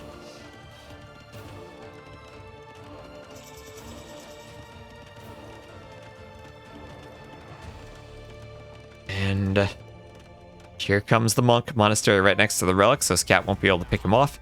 2 spears out to help the monks collect the other relics during the monk rush. And we'll look to see what other building does Vinch add in. You can go monastery workshop and then not commit hard to the monks and still try to boom behind this. Just your boom will be a bit slowed, but second monastery, alright. This is what we like to see. Vinch still has the stone he can sell. Oh, and he's going to put the spears inside the ram to get through the wall faster. Yes. And we'll use the scout to help get through the wall. We'll see if he does a mangonel soon.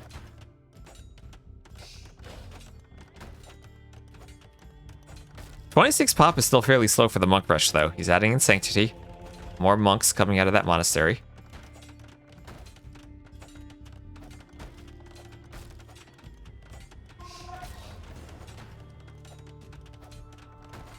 And there's fletching for Tato. Next would be Botkin.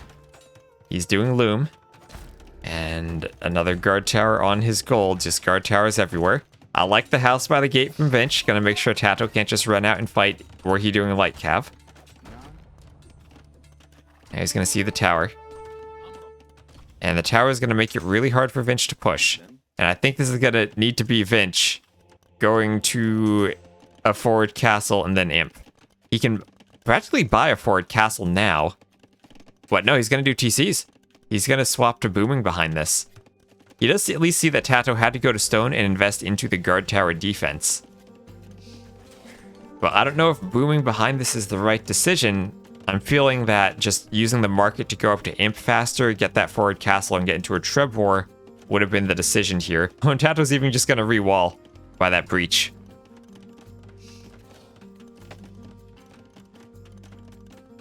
As Tato mines stone, and we prepared either for more guard towers or, if necessary, a castle.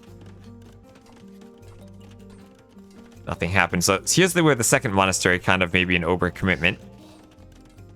But it will give all of the relics to Winchester. And maybe at a point where that second monastery could have even been at the back to put the relics in.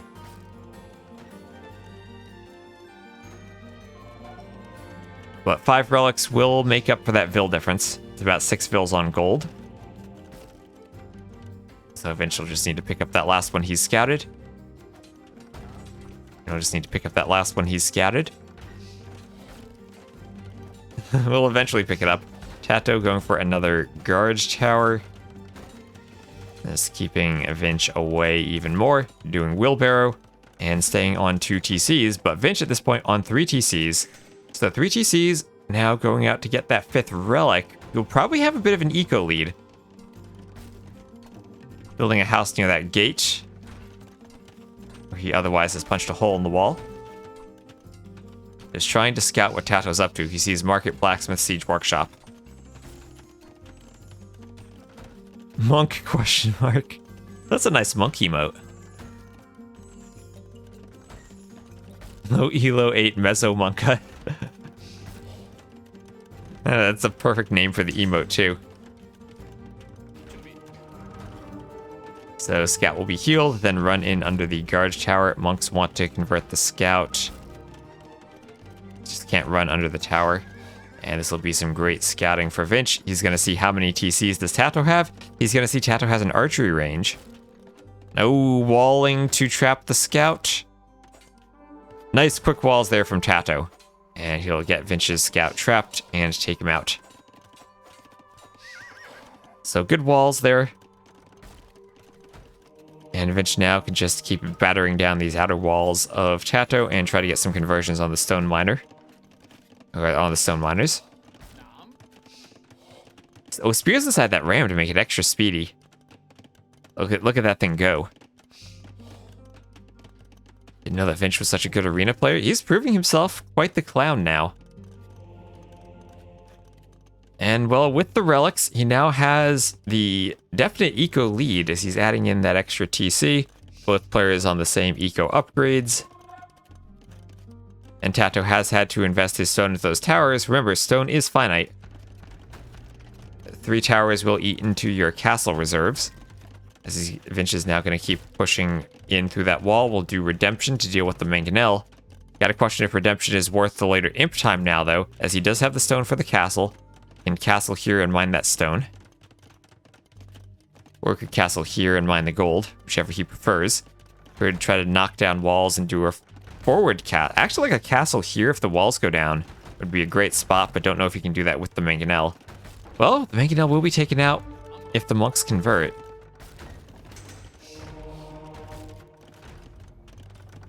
I'll repair. Oh, gets the conversion on the Mangonel. That's going to mean he can start pressuring the Vils on that stone. Let's see if he can extract the Mangonel as... the Siege Tower for Tato. Siege Tower. Alright, and there's the forward castle. So what Tato's going to do against the forward castle is Siege Tower, and then try to get the archers around the back into Vinchester's base. Vinch not investing into a second layer of walls, but does have 3 TCs, so not much that Tato will be able to hit with the crossbows, only this outside gold. And Vinch always going for the palisade defense, adding a layer of palisades behind his walls to try to make the siege tower ineffective. I don't know if you maybe saw that somewhere, but because he did have a line of sight of that workshop, but the tower is out for Tato. Tato's also up to imp. And Tato will lose the left-hand side stone, but does have the extra stone that spawned near his base on the side. Get both golds from Vinch. I think if Vinch just, when he sees the tower come in, he can wall just here.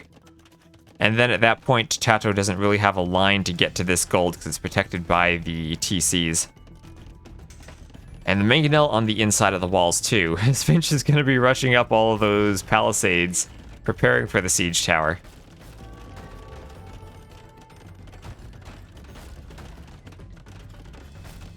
And remember, spears in the rams will make him attack faster. Second castle for Vinch, so he's going to have a pretty good opening for Trebs. Tato does have a university, so he can click chemistry if he has the food for it. And you got to think, the 2 mining upgrades maybe are going to eat into his ability to click chemistry, because he doesn't have the food for it right away. Might need to unqueue some Vils. getting a Treb out right away. Still 30 seconds to imp for Vinch, but he will have 2 castle Treb production. Tato, the keeps eat into his stone, so he's only been able to afford 1 castle so far. Scores flipping back and forth, but eco is still just about equal as Tato has added in that 3rd TC at home, but equal in terms of Vil count, not equal in terms of Vinch's 5 relics, and the siege tower will be walled out. Tato not going to be able to get in. Oh, Vinch, he actually did it. He did the full palisade against the siege tower.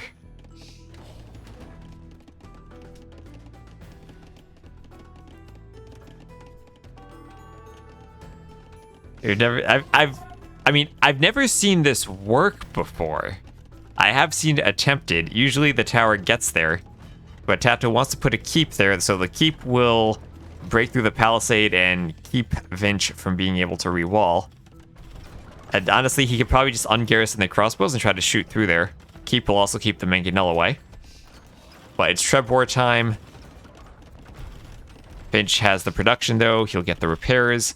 2 Trebs for Tato. Still doesn't have chemistry. Vinch doing chemistry himself. And getting out now 4 Trebs, trying to reposition them so they all can hit the castle at once. Tato did lose a keep, and we'll have to rebuild another keep at the rear. But as the Rams get in, the Rams can try to pressure the Trebs once the castle goes down. And this timing is looking really nice for Vinch. And just perfect management of the eco behind the Monk Rush. I was worried that he might slow himself down too much going for those TCs, but his boom worked, and now he's got 5 trebuchets, 2 Rams, and a great forward push. Might need to repair the castle or send the Rams in to try to take out the Trebs. But even if he loses one of these castles, he's still fine with the position he's in. And Tato without that castle, only 2 Trebs. 2 Trebs, Vinch needs a couple more Vils forward, but could repair against that. And with that keep down, actually, now this bombard cannon can hit the Treb. Tato himself doesn't have cannons, doesn't have the resources for them. He lost the Treb. This castle will stay up then. Trying to run his other Treb, but this is looking really good for Vinch to take a 3-1 lead.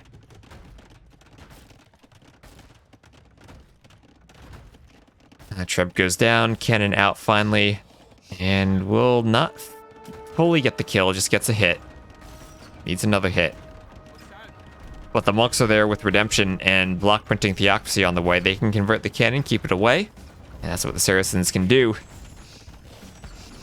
Against the cannons, convert them. So stone on the side for Tato, and great monk rush here from Vinch. And Redemption monks can even try to convert the workshop. The keeps can't hit those monks, even with Bracer. No castle for the unique tech for Tato, trying to throw that up at the rear. And now the trebuchet push on its way. Very well played from Vinch. Vil lead, he has all 5 of the relics. Did the siege tower get in? Well, if it did, the castle's still up. Siege tower, it looks like the crossbows were ungarrisoned.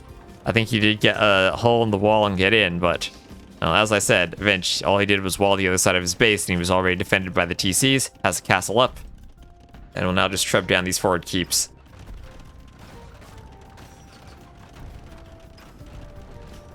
Love the Palisade Siege Tower denial. Absolutely.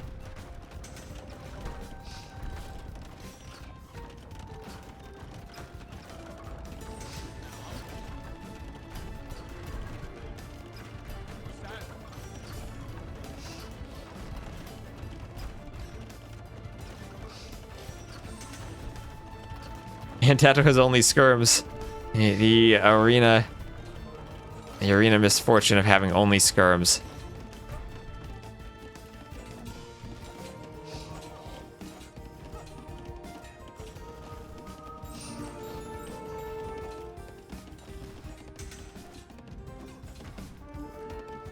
Well, I mean, to be fair, Vinch has nothing that actually kills skirms at this point. He did convert that workshop, and well, look at that ram, just boop, one hit, tower goes down. And I'll try to go for that cannon. Tato. Weirdly enough, Tato is still mining that gold because Vinch has no army to stop it, but... What is he, Saracens? You can kill that tower and make one Mameluke. And then there go the Vills. Tato trying to sneak to the outside. He does have 104 Vills. Hoping this isn't over yet. This is where if you're Vinch, maybe you think about that back monastery and running the relics back. Just to be extra safe. In a great position. And there's that Mameluke. The Mameluke to hit those gold Vills. And you just gotta control the map. Tato has leaked out to the side. Vinch not really in command of that. That's where your outpost or two over here help. Demoted to supervisor of the forward gold mine. Tato rearranging his mining camp as it will get destroyed by that Treb. The other thing for Vinch is just to have the castles right-clicked, taking out the walls at this point.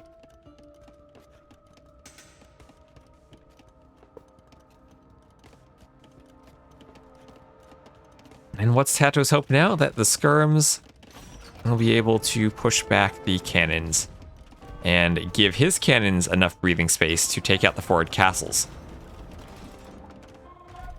Hussar switch. Has the armor now, has the Hussar upgrade. And looks like he does have bloodlines. But are there enough Hussars here? The Treb's even able to work in the defense. Tato not having Vills to repair his Trebs. And I think that's a pretty big mistake from him. You just don't want to lose your Trebs for nothing there. Monks here to convert the cannons. And Vinch, will he keep that castle up if the Treb goes down? Looks like he will. 2 cannons converted. And third cannon can... Oh, Tato just lost 3 cannons to conversions. Lost all of his Trebs. Didn't even push down a castle. Lost all of the skirms. Still on 115 Vills, but everything going right for Winchester right now. Siege tower now demoted to carrying the dead bodies of the gold miners back to the Tato's base as they're being raided by a Hussar who can't pathfind.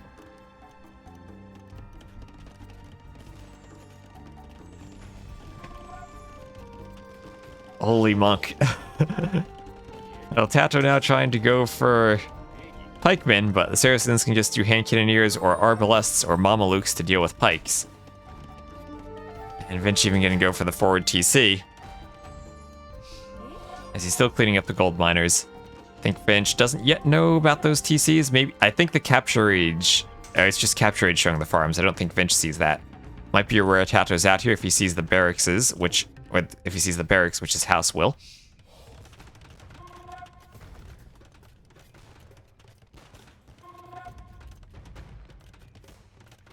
And Halb upgrade in the forward barracks, that might die. And it will be destroyed.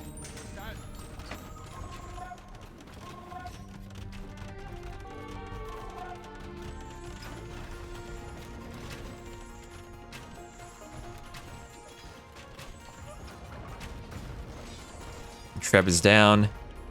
And without the unique tech, the cannons can deal with the keep. Tato not wanting to give up while he still has an eco. Trying to maybe make a switch to Halbs, once more researching Halb, but just doesn't even have blacksmith upgrades on the pikes. They get taken out so quickly by the Hussars. And there's a GG from Tato, and Vinch on the verge of being a master of arena, up 3-1. Tato still does have Burgundians. But Vinch 92 to 39 KD, 13 conversions, better eco, 3.5k relic gold, faster up times to feudal and castle with the Saracens. Only, what's that, a good 37 seconds slower to imp. And more villagers. So here we are. We will have Tatito playing in the red as the Burgundians to the north, against Vinch playing as the Lithuanians in the yellow to the south. Vinch immediately pushing in that deer. Brave is a browser, especially for mobile. I'll need to check it out then, if people use it, because I'll need to make sure my website is compatible with it. So I'm still waiting for Firefox to implement the has selector and CSS nesting. I need to do some type of CSS processing to ensure that my website works on Firefox now. Use Firefox as it's not Chromium. Yeah, I know we're gonna have Firefox users. I need Mozilla to update their website with modern web dev features. Use Firefox for desktop, Brave for mobile.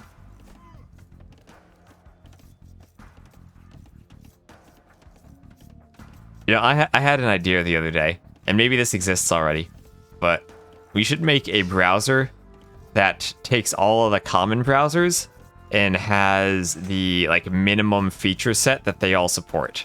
And then I can just test my website there. And then boom, I don't need to test in a bunch of different browsers, I can just test it there. And I don't need to worry about performance because it'll just be a testing thing, not an actual web browsing thing. And maybe that exists. If it exists, I should find it and use it. Anyway, for the Civ matchup, Burgundians, Lithuanians, Burgundians. I think Burgundians, Turks, Portuguese, maybe my top 3 arena civs right now. Burgundians, as we talked about during the break, they have an amazing eco. Get the eco upgrades early. We see Tato already has double bit axe.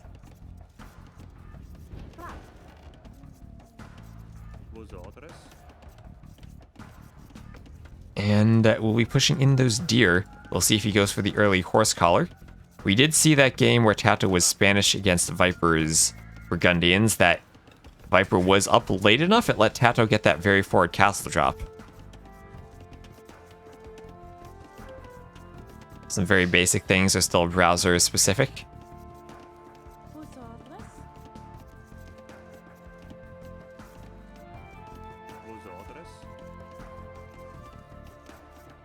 Well, you still need to handle them for all browsers, so maybe some very weird, you have to handle every single type of event for the browser to work thing. Like the Wonder Construction picture. Yeah, that will go away as soon as I push my updates, and it will be less under construction than it is now. And it'll also have some math articles. You'll see a preview of the math article when I get my website up.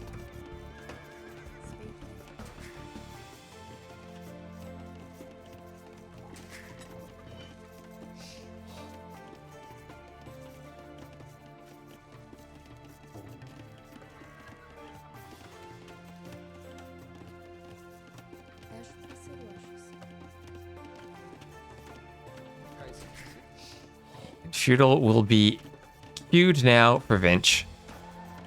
He has a forward setup for both of his gold, but a back stone. Tato with a forward stone but back gold, and also second gold kind of forward will be on the outside of his house walls. The slightly more percent construction. Now I replace it with an actual homepage. I'm making it like a 404 page that's going to have an image of a dead scout under a TC. And I'll have some scroll animations on the home page. It'll be fun.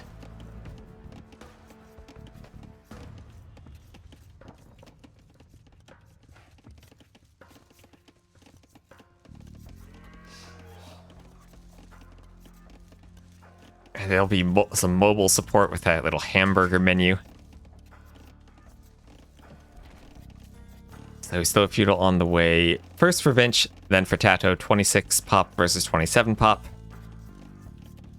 And Vills will be out on the berries there for Vinch. And well, Vinch was up 3-1 against Valessa, and it did go all 7. And Tato would have to find a way to win a Civ matchup against the Khmer with one of his lower picks. This is a matchup that Tato really wants to win, I think. And, well, of course he does want to win it because he needs to win it to stay alive, but more so because it takes out one of Vinch's better remaining civs.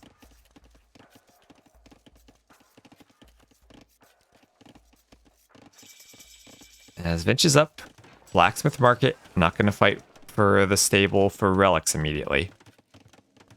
Looking at the relic positioning, we'll have a triangle of 3 relics kind of closer to Vinch over here. Then 2 on the left with one of them a bit closer to Tato, one of them more in the middle biased towards Vinch. And Tato going for Blacksmith Stable. Already does have Horse Collar and Double Bit Axe from the Dark Age. All of his farms are Horse Collar farms. And should be positioned perfectly to click up. Again, on that 27+2 build. Look at the forest in front of Tato's gate. Yeah, something I didn't like about this map, how close the forests are to the gate. I don't think that happens on TTL Arena, which we will be seeing a bit of for the qualifiers.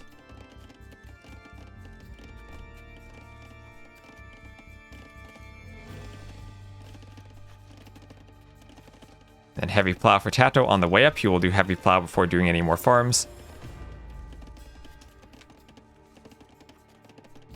Now, if Tato gets relics and just kind of holds for a while, eventually he has Flemish Revolution. But yes, better gunpowder. Lithuanians, if I recall, don't get siege engineers either. Let me double check that. I just gotta check the tech trees. That's what casting does, it makes me check the tech trees. Is the university.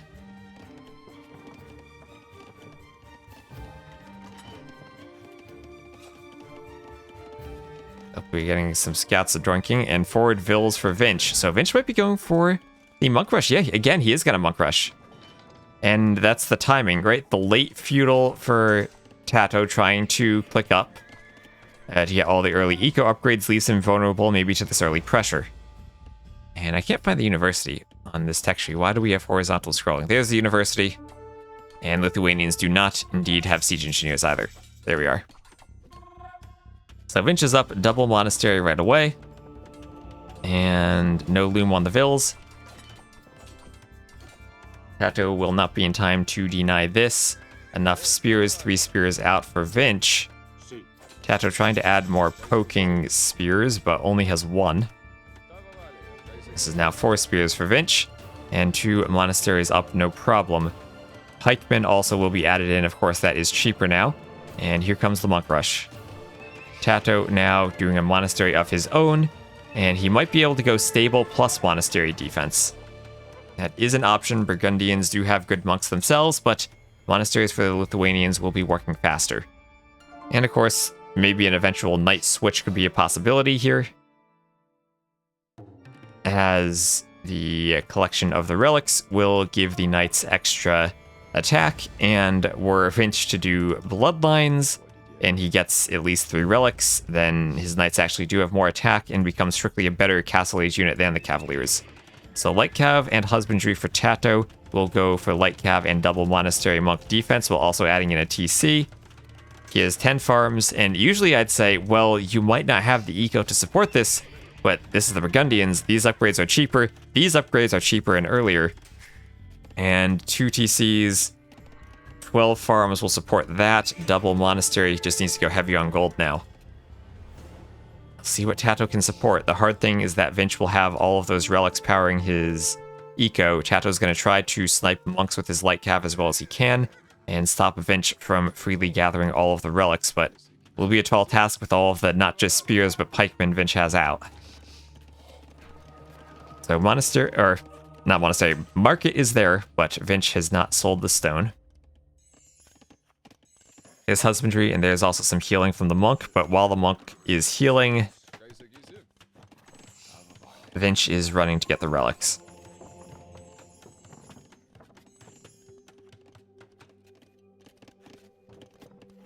Tato starting to open up a slight Vil lead. We'll see if he can find and snipe the monk. Vinch not on point with his pikeman micro. They are not guarding the monk, and the monk will go down because of that.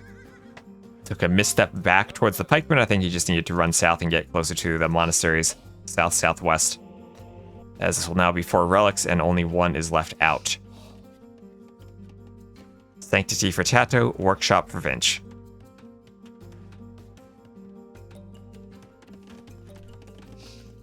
And again, Tato forward stone means it'll be hard to go for a castle defense. And even forward second gold means he's really going to be relying on that main gold. Great TC on the wood line, but I think he might need to mine that gold at some point.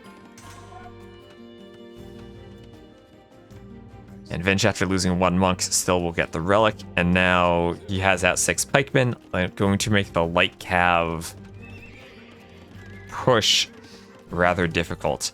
And Tato doing atonement, though, might need a 3rd monastery.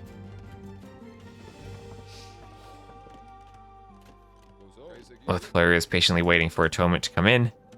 Tato will pick off another monk with those light cav. Going to try to run away from the back monks, pick off 1 more, and then run forward as his monks now getting the conversions. Atonement on the way for Vinch. And now Tato will use the light cav. Oh, he switched targets. Oof. Not sure about that. I think he could have just used the light cav to keep track of the monks. Now, Vills inside the ram. Tato will be lucky those are just Vills and not pikemen.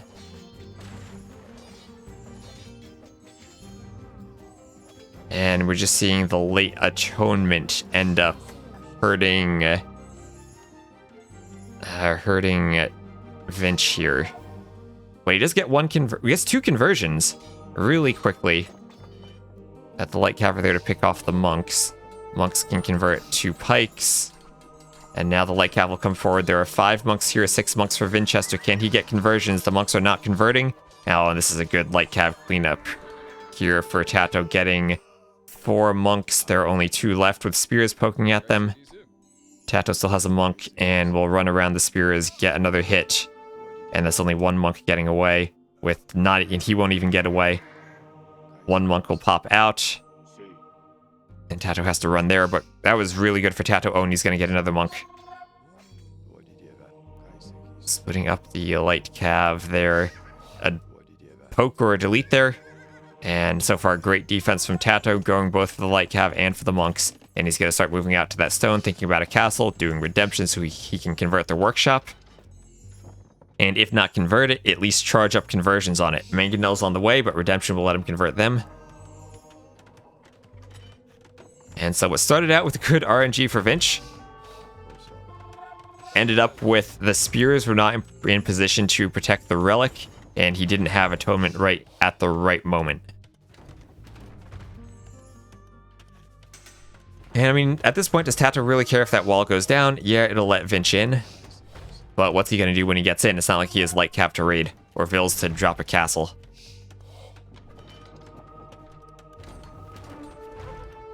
And Sanctity on the monk, but it's not going to get the conversion. You'll have to retreat. Looks like Tato had right-clicked somewhere to move it.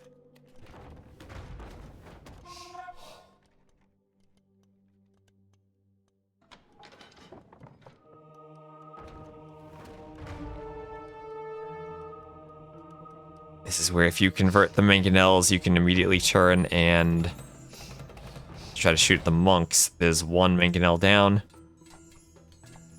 The spears will try to poke it, and now Vinch is blocking the mangonel so it can't get out. That was cute micro there.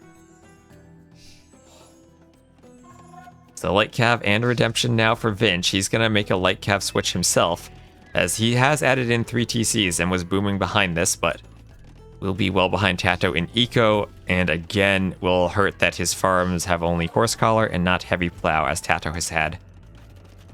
Look at all these heavy plow farms. University in the back. Don't know what the university's for at this point.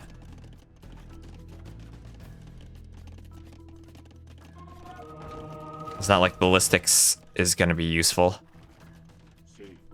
I mean, he could do, I guess, masonry. Fortified wall, but there's a hole in the wall already. I'll see where to patch that up. Like with a gate there. Like a gate there would actually be perfect for Tato. Then he could do fortified wall. Dancing more with the light cav. Gonna get on a few more monks. Trying to get another conversion.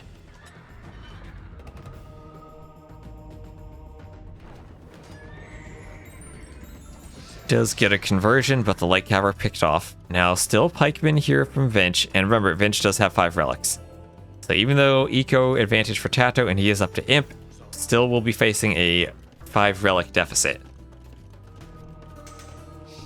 And if the monks all convert that one light cav, then they're all going to lose their monk juice. And looks like the cav gets deleted. But the monks should still have monk juice for converting the mangonels. That they will do. More light cav though from Vinch, but they can't pathfind inside thanks to that ram.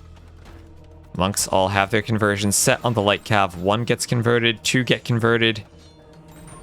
And Tato will delete the walls to try to get a direct path to the monks past the pikemen.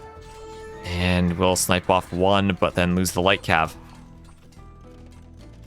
So Imperial Age for Tato may be a bit too greedy as Vinch has invested into army and is now continuing to push.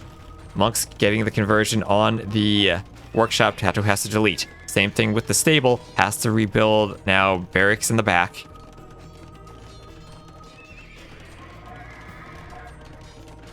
And Tato's decision to go Imp might backfire. Doesn't yet have the stone for a castle, but he could potentially buy one. Vinch converting the buildings. Monks could just switch and get the light cav instantly. Tato just gave Vinch a light cav there.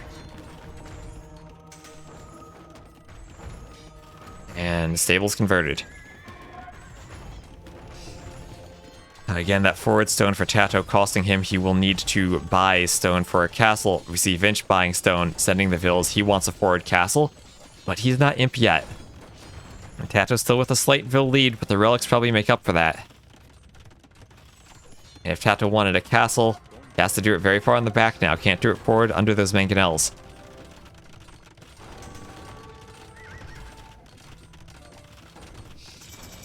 And despite defending this well at the beginning, it feels like the Imperial Age was just a bit too greedy for Tato. He now needs to do something with the timing, and that something's going to have to be winning a treb fight. Or clicking the button, but the button's more expensive now.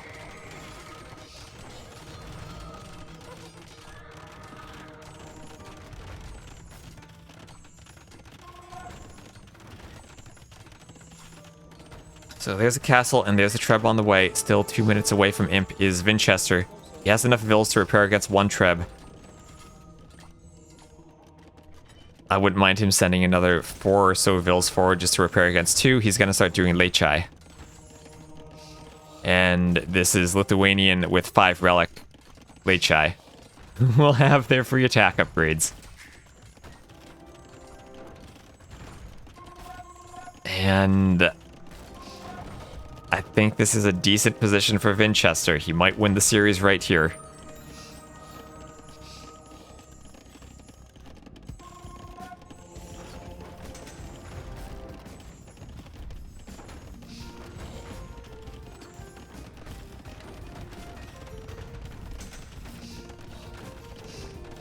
So the treb has now popped for Tato, but there are enough vills here for Vinch that he can repair. Bloodlines on the way. Armor on the way for the Lechai. Pikemen are out in number to defend the trebs from the ram. Rip gold. Rip gold. Tato has mined his main gold. And there's a barracks by his other option for gold. So Tato, no more gold. No more access to stone. And again, no relics to generate gold over time. Vinch has all 5 of them. And there's the Imperial Age. Tato about to get his 3rd treb. With 3 trebs, he should be able to take out the castle pretty quickly. Monk's trying to convert houses. Tato is housed. He needs to make sure the treb pops out, but he's housed and can't make the next treb. And he might need to delete those houses just so they don't get converted, or he could let them be converted so the monks use their monk juice. Now Tato's still with the score lead and with the vill lead, and it looks like he will be able to take out this castle before even a single treb is able to pop out. That's why I was thinking Vinch needed more forward vills for repairing. But it goes down. Castle down. Tato now reclaiming his base. Pikemen pushing out that ram. Tato has gold on the right-hand side and might be able to get back to that stone even though Vinch had mined quite a bit of it. Another round of light cav, and here comes the Lechai. Can the Lechai, with all of their attack, deal with these pikemen?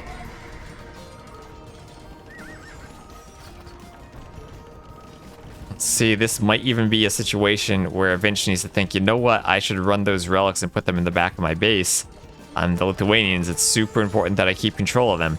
Tato's pushing me back. I've lost my forward castle. Forward castle might have been too greedy.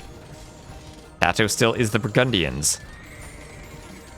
Halb on the way for Tato, stills 121 vils, managing to defend this and push this back.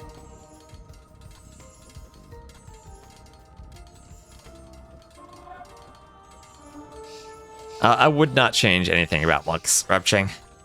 I think they're good the way they are. So we see Tato, that Imperial Age did maybe get him pushed back a bit, but did now give him access to Trebs and let him defend his base. And that TC not gonna go down. Castle will deal with the pikes, and that stays up. So now Tato adding in halbs and trying to push back with halbs. Monks can convert halbs, but they're cheap. You don't really care about that. Tato trying to get more conversions on those monks. He can try to maybe convert any converted buildings back. He does have redemption and can go for that workshop in the middle. Archery range switch for Vinch. During chemistry, he can go for hand cannoneers. We saw this in game number 1 where he made that quick Cavalier switch. Maybe now the hand cannoneer switch to deal with halbs is an option for him, but Lithuanians will be doing it as well. Both players going for the hand cannons.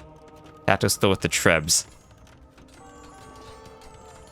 Vinch might pick off monks with those light cav, meaning Tato will need another monk to convert that barracks. And converting that barracks will probably be nice because Vinch will just pop out some pikemen on that gold.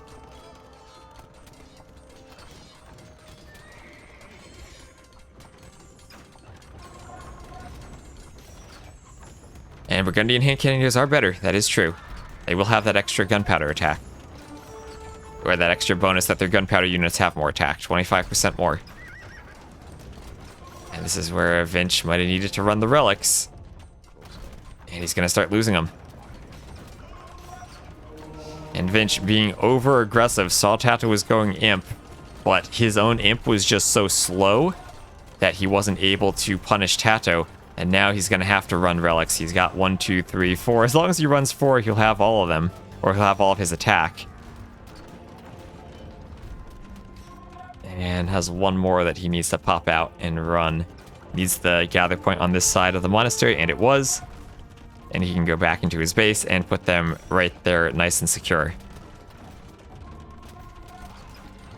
Oh, that's a good point. Lithuanian will have the wing... They will have the winged hussars that have an attack bonus against hand cannoneers. But they do, of course, miss the final attack upgrade for their winged hussars. No one with fully upgraded winged hussars. Lithuanians and Poles. Poles miss the armor. Lithuanians miss the attack. There's relic number 5 being brought back. Halbs don't really kill monks that fast.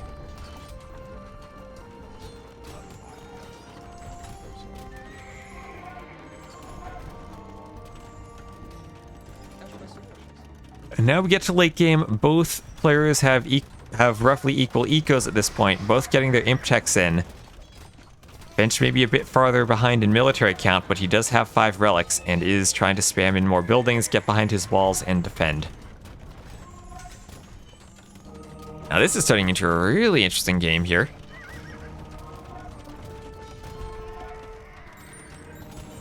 As hand cannoneers now coming out for both sides. Everyone trying to micro their monks. Hand cannoneers also means that we're going to see skirmishers.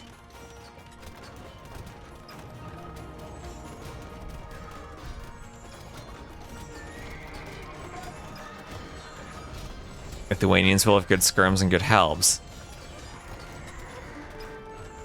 And as Vinch now is starting once more to push this back, I have to wonder, is Tato's remaining option the button?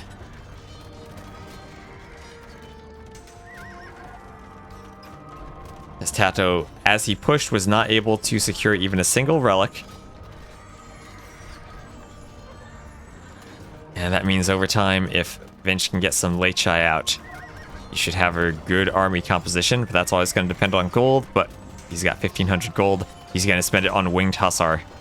He's going to prepare for a long game with trash.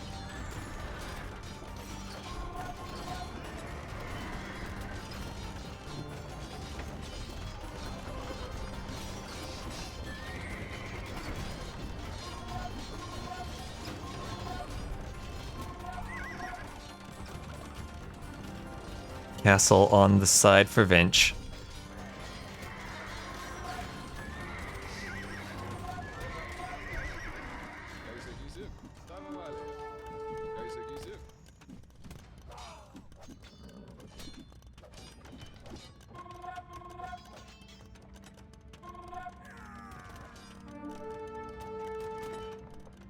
And a Bodkin on the way. For Tato. A bit of extra range on the castles. And he already has his trebs popping to attack Vinch's western castle. Winged Hussar is in.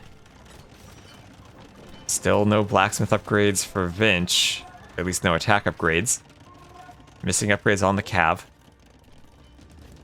Trying to get more cannons out as Tato pushes forward. And remember, Tato still does have access to that button. Adding more forward castles. Sending all those vills forward. If it's a close game and Tato has resources, once the resources start running out, he can click the button. But at the same time, Lithuanians, they do have Lechai with extra attack to deal with Flemish militia, and also hand cannoneers to try to deal with them.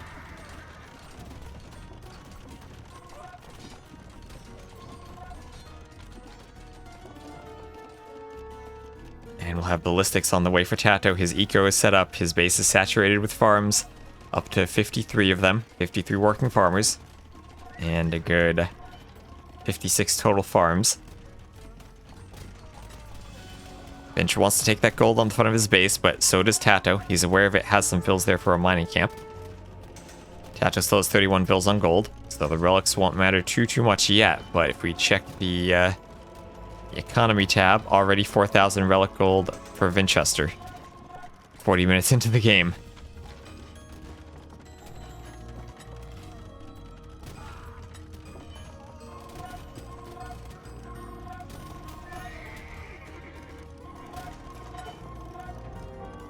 Now Tato has to repair that castle, doesn't have gunpowder of his own to defend. KD still relatively close, slightly in favor of Vinch.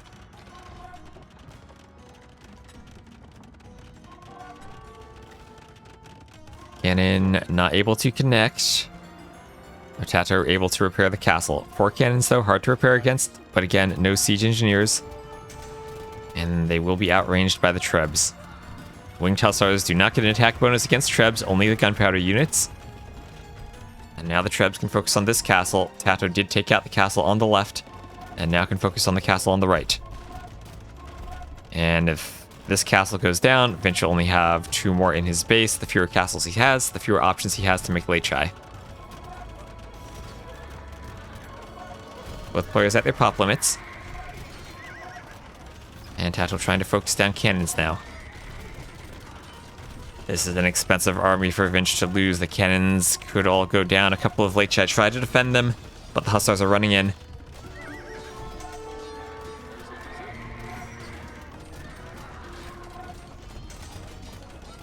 I didn't see tower shields yet.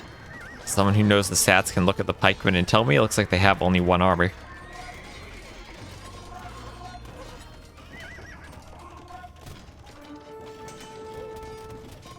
There's Tato using the market.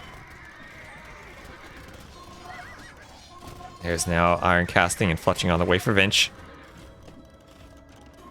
His Burgundian vineyards. Oh, so Tato actually won't be completely out of loss for gold. He will generate it slowly from his farmers.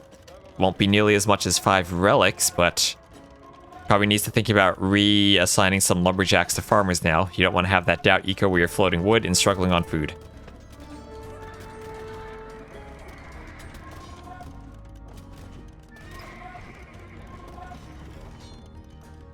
Cannon for Tato as he looks to stay alive.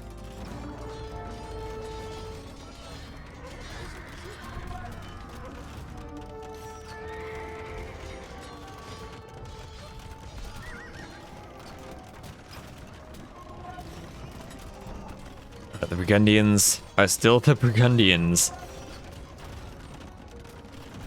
And in a 1v1 where they don't need to face the weakness of their paladins not having bloodlines, they are still a pretty good 1v1 save. There is Bodkin for Vinch that'll help bolster this castle's defense. Winged Hussar is trying to get in on the Trebs, but taken out, and this castle will fall. Another volley from the Trebs, and down it goes.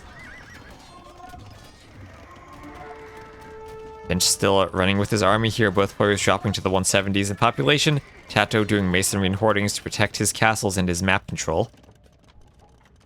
Still gold and stone on the left. Tato is still mining gold, and still has a stone he can go to. Vinch, out of resources, basically has merely 1 gold tile left with 200 gold, and has to go down to the wood.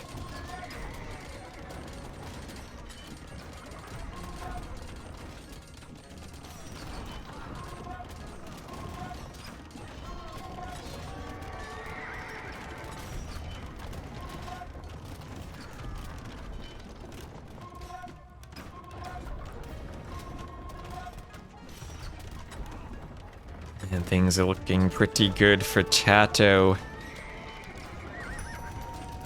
As the Treb's hitting the workshop.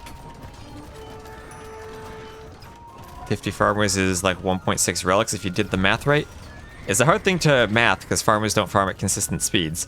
Finch now using that forward barracks to do some halberating. If only he were the Goths, he could spam Huskarls now. But crop rotation, 2-man saw for Tato, doing the eco upgrades. Preparing for potentially a long game, but that sudden investment into the eco upgrades will mean he struggles to keep his pop-up. Finch not out yet and still does have those 5 relics. Tato trying to raid, and maybe still has options to go out here to the left, use his monks to try to convert stables.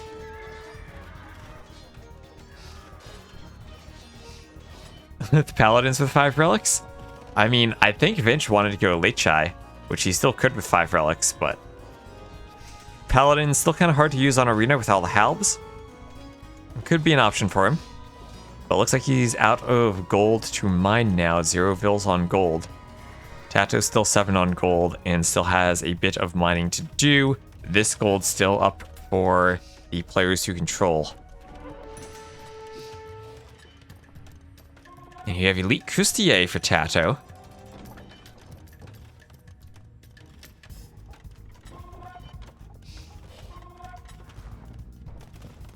He'd be expensive for him.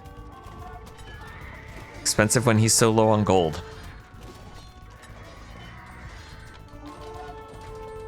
And here's fortified wall for Vinch. So Vinch thinking, okay, basically out of gold. This is my last chance to sneak out and mine some. But I do have 5 relics. Maybe I can do fortified wall and wait this out. And even if he clicks the button, I need to do fortified wall first. Yeah, it would be... I mean, Tato has 1 more castle left. And over here could be a good spot for it. But Finch doing a great job saturating that gold, mining as much as he can. He'll get another 1,000 or so from it. That's right where Tato wants his castle. We'll see if he can get it up. He's going to use his army on the right to force Finch to be over here. Then use his villagers to get the castle over here.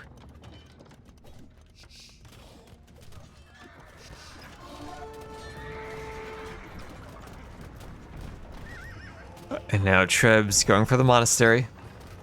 Not far enough to the back of Vinch's base.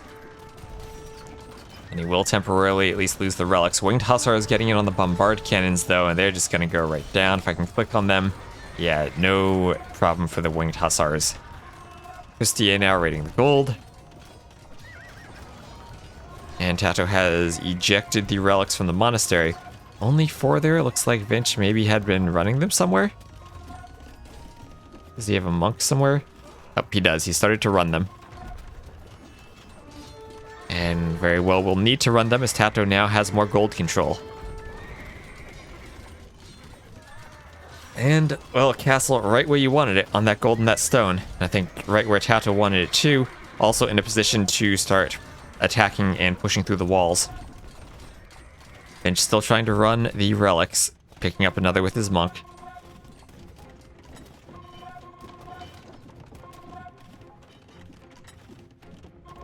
And there's architecture and gold shaft mining for Tato. We'll maximize his efficiency of mining the 800 or so gold that's left there.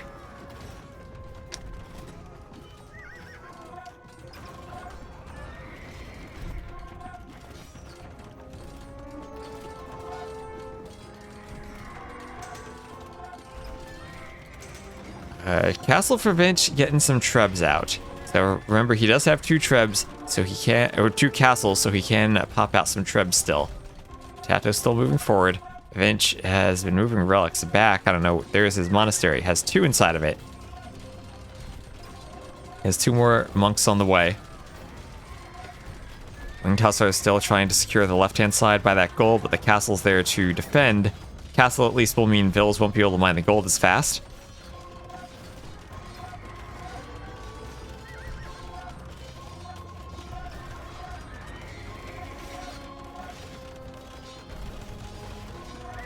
And still, we gotta be looking for Tato to press the button.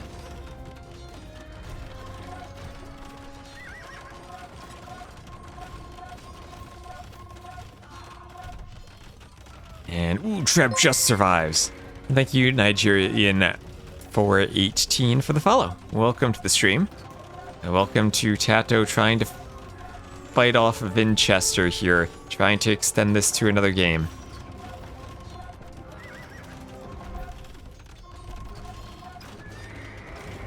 Will Tato get the castle down? Nice walling in of his trebs. That means Vinch will have to delete walls in order to fight it. And Vinch might not want to delete walls now that he's finally walled himself in, but the gate will go down soon enough anyway.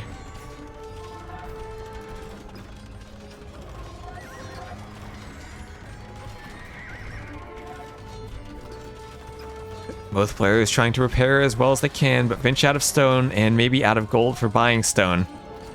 Still has 5 relics, and Tato somehow trying to win this only on the strength of Burgundian vineyards, as this gold has only 500 left. He'll be running out of gold at home too, but still has more stone he can mine. Maybe another castle thereabouts in terms of stone left on the map on the left side for Tato. And he loses his forward castle, but 2 trebs still working on this forward castle for Vinch, as Vinch really can't repair much more. Tato just needs somehow to defend his trebs, doesn't quick wall in time. We'll wall in the other treb, but Vinch again could delete his walls to go destroy it. And the castle is down. There's 1 castle remaining for Vinch as he still has those 5 relics. He's still on 184 pop, but Tato has all the map control and is pushing in. Gold, 384 left. Tato there with a single Vill. And the skirmishers fighting the halves at this point. Skirms don't have their last armor. But then again, the halves don't have their last either. So skirms will be pretty effective against them. Another treb going down thanks to that cannon on the side for Tato sneaking in there from the rear. Vinch had been on the right-hand side, but Tato is aware of that now, raiding with some hussars. This is where if you're Tato, well, you could maybe add in a monk or 2 to try to convert, but that's also a lot of gold at this point.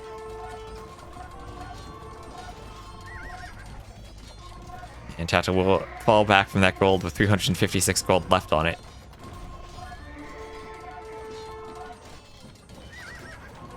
As the gold runs out, and that castle is no longer there, maybe Tato could slightly be running out of steam, but still at 200 pop while Vinch is holding on to 150. Vinch doesn't have enough food to keep his queues filled by the looks of it, just spamming halbs and skirms, trying to keep his farmers working.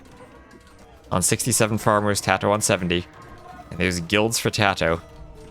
Guilds, so he's thinking of selling wood, maybe selling some food for that gold.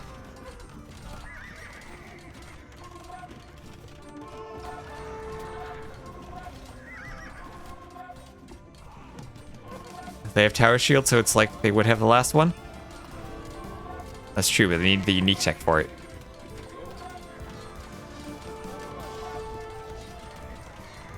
If they had tower shields and the last armor, then they'd be insane.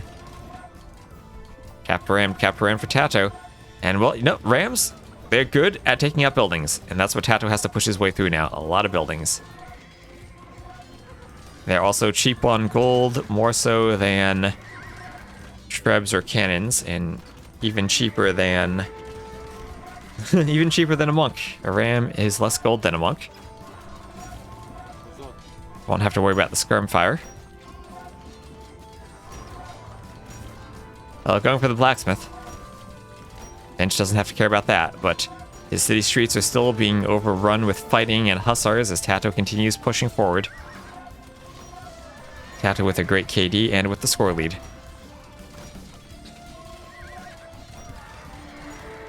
Stone shaft mining for Tato. There's no stone left on the map. You have stone shaft mining to mine 250 stone. 500 stone. I don't know if that is worth it. Well, maybe it will be if it lets him get a castle faster, but probably could have sold those resources and bought stone to get stone faster.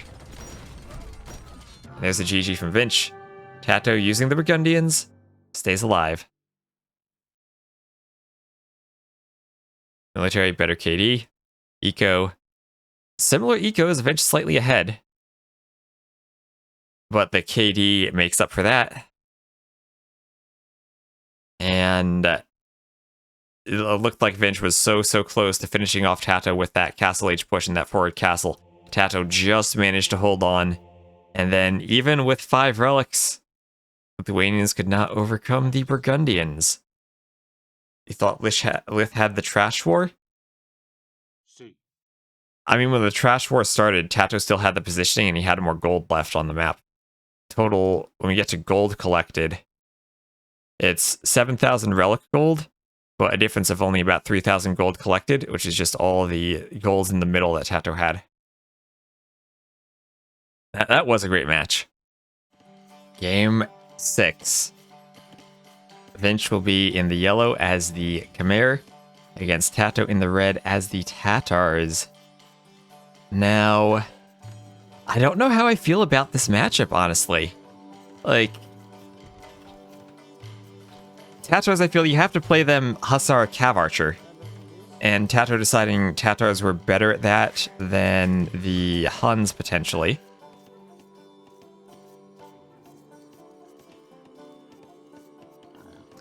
Immediately gets a nice lumber camp on his side woodline. And Vinch has nice lumber camps every game.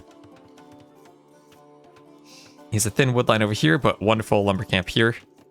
And gets the vills on their trees. Oh, beautiful. Halbesso is better than Hussar CA. Ooh, I don't know about that. Oh, we got a pause. What is the pause? We have a sec from Vinchester.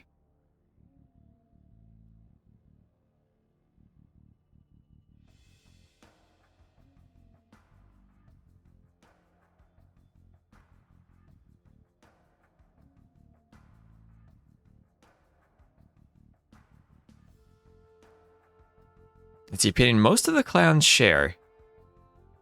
I mean, in early Imp, yes.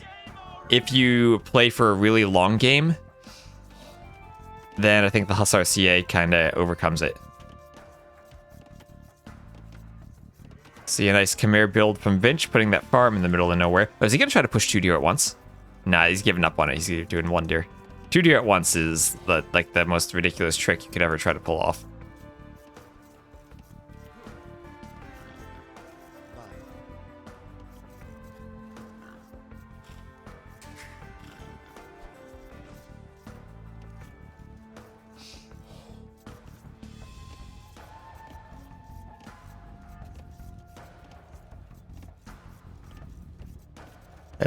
What? Just gonna leave the deer there and not push it. Finch, what are you doing?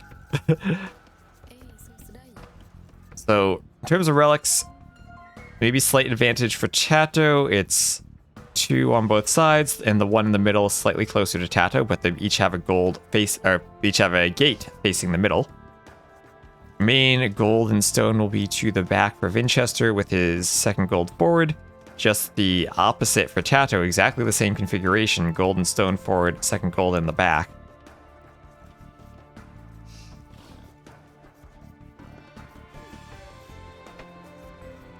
And the boar goes down by the TC. So, clean Dark Age there by the looks of it for Vinchester, finally getting that deer in. Goes for the mining camp on the bowtie gold. I don't think gold spawned like this in AOC, but they do here in the Trezini maps. I have been noticing that in TTL Arena, golds have even more configurations how they can spawn in. And it's all based on the way we restrict the placement of resources. So that will definitely be another video topic. We'll continue our map scripts are hacky, like we're back in JavaScript days using jQuery without CSS grids or flex boxes using tables and floats for layouts.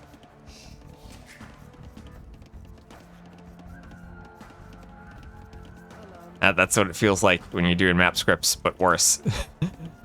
So we will have Feudal Age on the way for Winchester. He'll be up first, 23 population, so Khmer can just do 23 plus 0.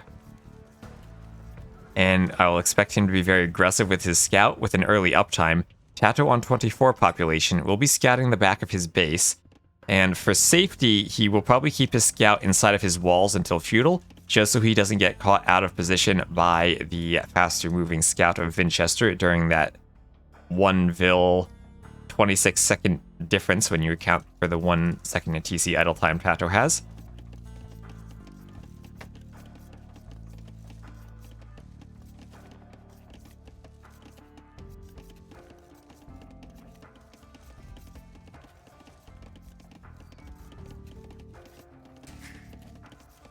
And there is feudal on the way for Tato.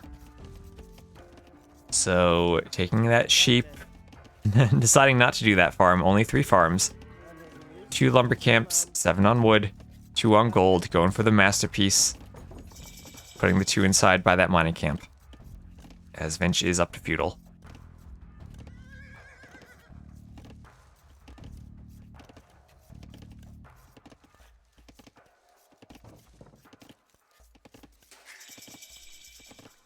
And there's Tato to feudal, going for the market and the blacksmith, not going for the light cav. Well, Tatars, they will have a decent economy for booming, getting those 2 sheep per TC. That's an extra 300 or so food. There will be some decay, but remember the sheep do last longer. Kind of some overlap with the Lithuanians bonus now, I guess.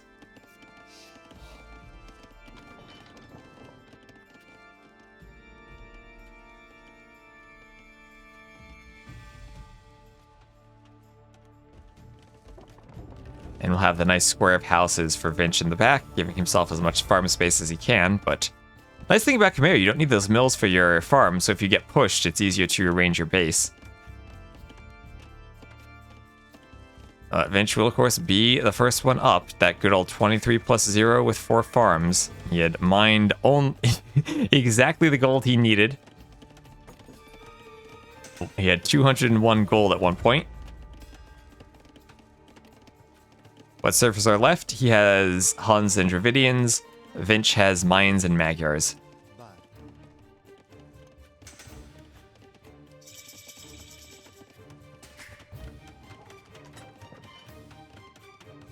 There is a TC for Vinch. And with 10 more wood, he'll get another TC. So 1 on stone, 1 beautiful between the wood line and the gold. So beautiful lumber camp, beautiful TC. And then another one on the stone. And probably not going to mine stone right away, but he can just add in farms. So neither player going for relics, both of them going for booming. Khmer probably will have the faster boom. Their eco can be insane. Now Tato heading out, might be looking to TC that wood line in the gold. And then I'd imagine the other TC probably somewhere along this wood line.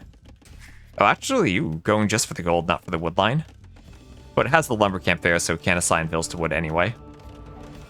The other TC in the back.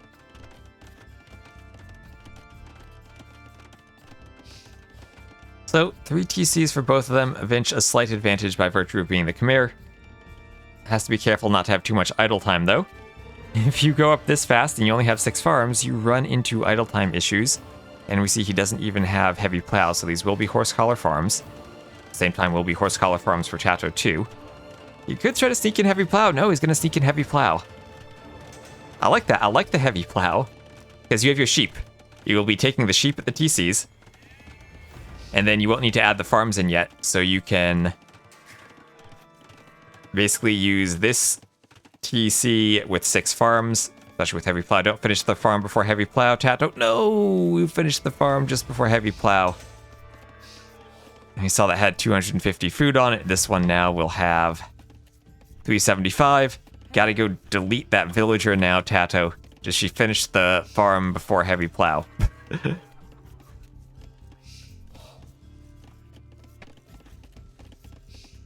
And you'll be adding the houses at the back. Lovely, gives himself as much space as he possibly can have. And only 15 seconds of idle time for Tato, 5 seconds for Vinch. Vinch has this build perfected by the looks of it. 3 running TCs, up to 17 farms. The only thing is that you could maybe try to be greedy with horse collar somehow. I mean, with a heavy plow somehow. Maybe he needs to go up a vill or 2 later for that, though. Lions and Magyars for Vinch.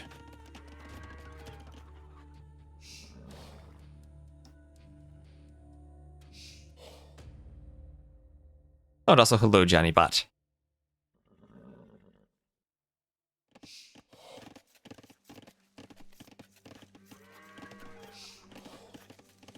So 14, now 15 farms. You need around 18 to keep 3 TCs working, so he's just about there as his sheep are finishing, and not even a vill of idle time from either player yet. And that's with 3 TCs, so that is mighty impressive. And again, these are still Khmer farms, so they will be very efficient. Maybe Vinchester, after remembering he was the Khmer early on, might have forgotten he was the Khmer, put the farms around the mill, but also your Berryvilles are there, so sometimes you just end up plopping them down there anyway. Going for the stable, and as both players see, neither of them have gone for relics yet. Vinch will be making the play for them first.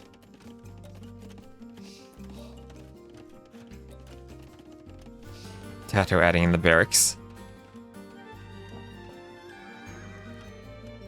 Vinch ahead by about 5 vills. Neither with wheelbarrow, but 5 vills versus heavy plow, and now wheelbarrow for Tato. Might even be overall a slightly better eco for Tato, just with that heavy plow. You can minimize idle time while doing heavy plow. I think you have a really clean build. Classic boom arena. The classic arena I know is booming while doing 2 monasteries to fight for relics. Now, remember, no hill bonus for the Tatars, but we have seen how Timurrid Siegecraft for extra range on the Trebs can help you out, and again, the Khmer don't have any bombard cannons anymore. They used to when they first came out, I think, but have been removed. 2 stables on the way for Tato.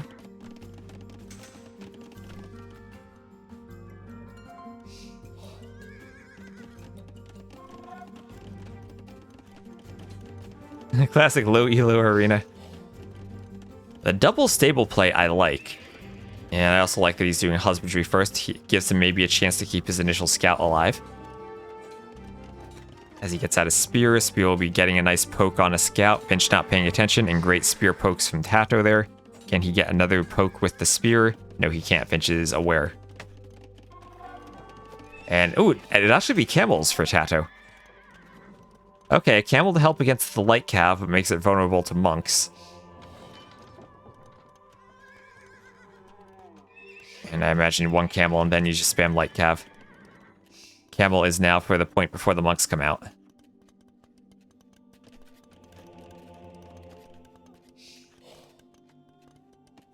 And for the TC for Tato, he's going to go for the double stable, pretty heavy play to control the middle. But now we have several more barracks for Vinch. And the monk there going to convert that camel. This is the downside of going for the camel. And can the monk now, charging the conversion on the camel, kill the light cav? No, it can't. And this will be a good engagement from Tato, forcing Vinch back into his base, as Vinch brings in relic number 1. Tato doesn't want to try to run inside. And that'll be another blacksmith, or a first blacksmith for Vinch, as he never made that first one as the Khmer. Has a very nice cluster of houses here. Again, classic low elo arena, putting your houses together. That's what you do as the Khmer, I guess. Keep them away from your farming space that you need to just put farms in every single tile possible. So Vinch with stone, wanting to come forward for a castle, recognizing he probably can't go all the way forward against Tato. So we'll just do it in front of his base and try to secure the middle, give him room to secure both of those golds, and make sure that if Tato gets imp first, he won't just be able to trap it down from the safety of his own walls. Have to be very careful about putting those castles forward when your opponent has Timurrid Siegecraft. because they can trap them down from so far away. So monk for the pikemen, a couple of step lancers for Tato, and great conversion on the spear. So map presence for Tato. You'll see the castle, but the castle will not be forward. Tato even trying to take this fight with the camel and a couple of step lancers in, and when he has the advantage, will end up going under the castle, but clears out a lot of those light cav, and that was a great fight for Tato there. Just losing the light cav on the reform. And now it's going to be the cav archer plus light cav step lancer play for Tato. He's doing loom, mining his own stone, but Vinch is up to imp first. Tato needs to think about clicking up to imp soon. He's selling wood, and he's almost there. We'll see what TC it goes in. That's the loom TC. I imagine imp has to be in this TC. Just extra safe. You could put it in this one, but I think this is the extra safe TC for imp. He has the resources. He has the monastery. He doesn't have the building. He needs to throw down that university with more than 3 vills. 6 vills, 7 vills, 8 vills. Just get it up as fast as you can. And then click imp. Oh, that the pain of being delayed to imp because you don't have the university. But Tato at least will have 2 relics, and now Ballista Elephants for Vinch. Vinch might be looking to win Masters of Arena with Ballista Elephants. Tato going for the CA, but maybe not enough in time. Yeah, and the imp timing here, that's another like minute or so he's going to be slower to imp. And again, that's the 4th TC. He will have more vills, but is the 4th TC a big enough eco bonus to matter? When Vinch now will have all of the map control, and probably 3 relics to 2.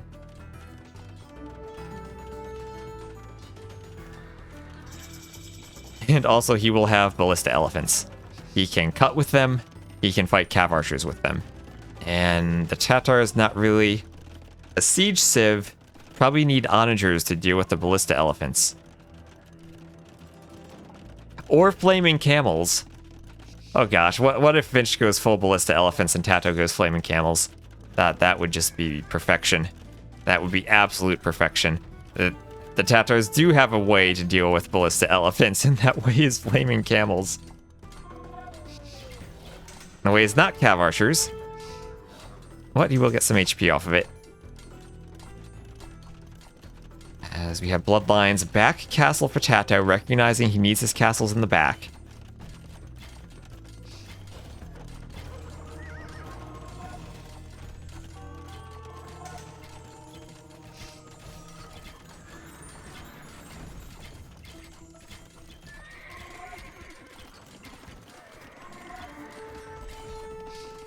He had a flaming camel emote too, yes. Perfection.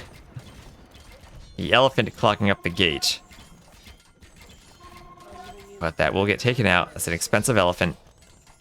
And now the cav archers can try to deal with more of those pikemen.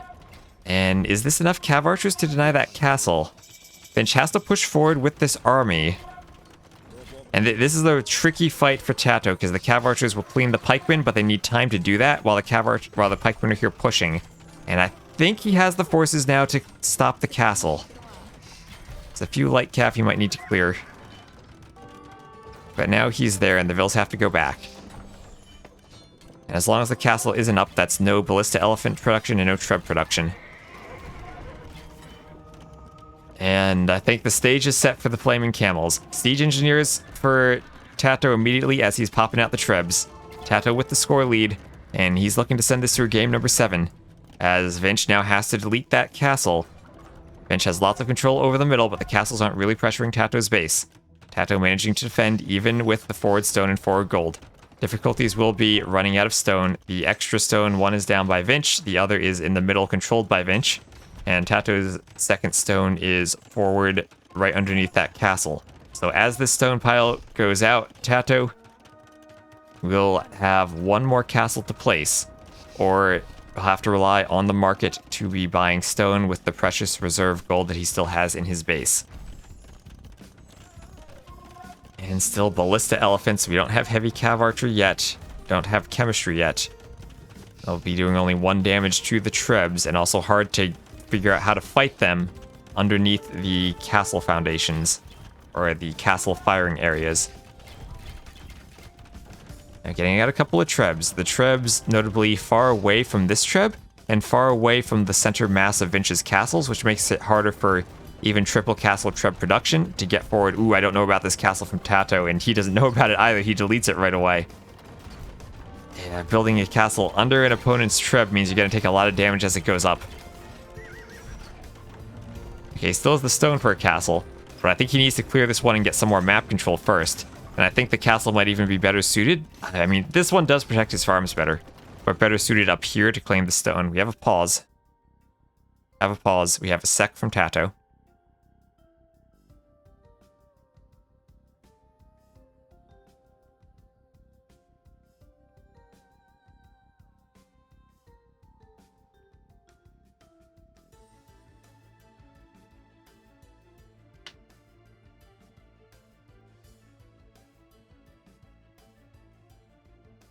Sec from Tato.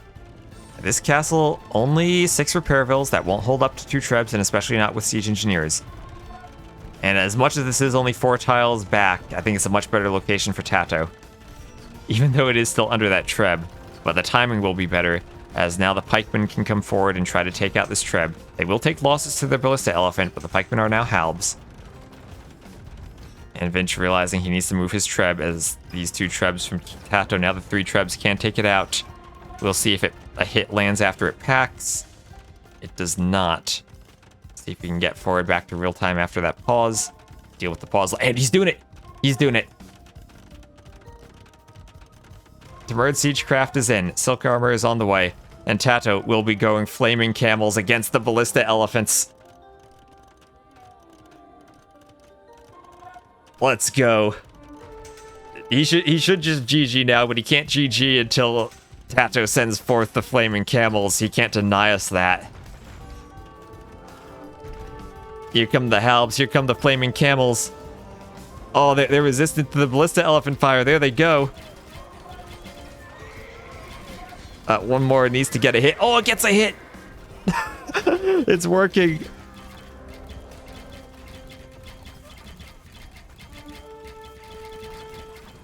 Tato is a madman. He's doing flaming camels against the ballista elephants. Oh, this is beautiful. Here comes another one. It's a good hit. Their HP is dropping.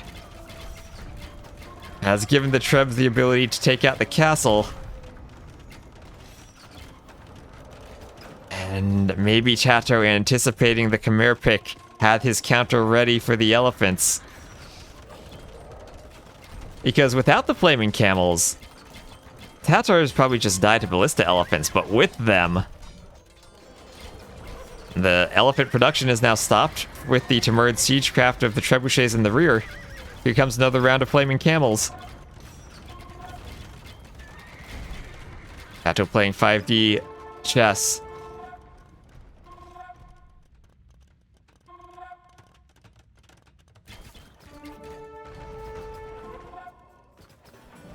Oh, that's another hit.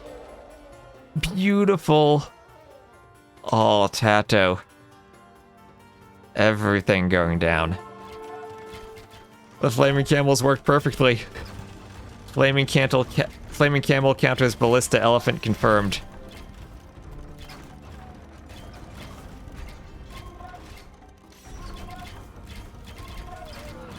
And now as this castle falls, Tato with the power of the Tatars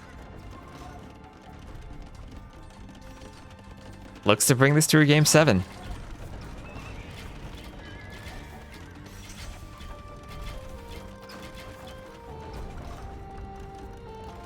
And if he does go Dravidians for the final game, he will have elephant archers that, well, no flaming camels for Winchester to counter.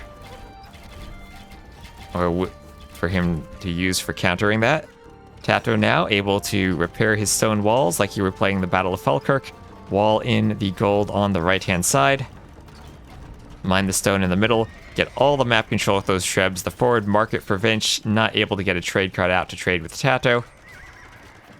Few more ballista elephants, but that just means Tato can make more flaming camels.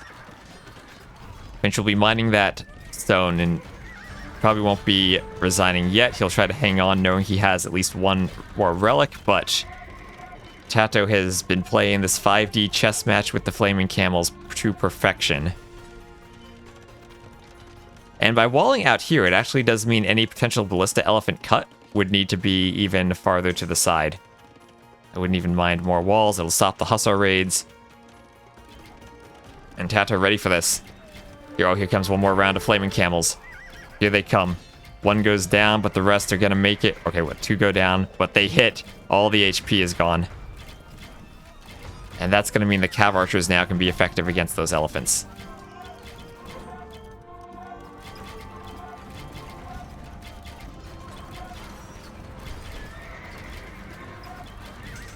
Now see what the Trebs can do. All that range, they can hit the castle. Bench desperately trying to repair. He needs another castle inside his base just so he can have some type of elephant production. Get another hit from a Flaming Camel. Doesn't quite make it. Looks like Tato's Trebs will go down. Bench trying to push back. Tato may be getting a bit over-aggressive. And as weird as it is to say, he did not have enough Flaming Camels in that composition. And will be doing Elite Keshik. Another option for gold. I think he also needs to just make sure he has enough stables to get the Hussars pumped out. Get up to 70 plus farms and get your Hussars pumping. Oh, he has enough Flaming Camels this time, though. Maybe these things need to be faster. They got 1.43 speed. These are only 0.88. Here they come. Send forth the Flaming Camels. Oh, Tato. Tato. Oh, the elephants are dying. And it's going to make the Cav Archers effective against the elephants too when their HP is so low.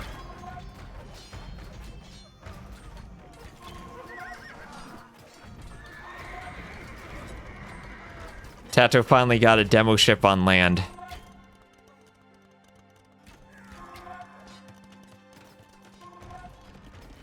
Oh, is he going to raid a wood line with them potentially? No, he's just out here patiently waiting for an elephant to explode on.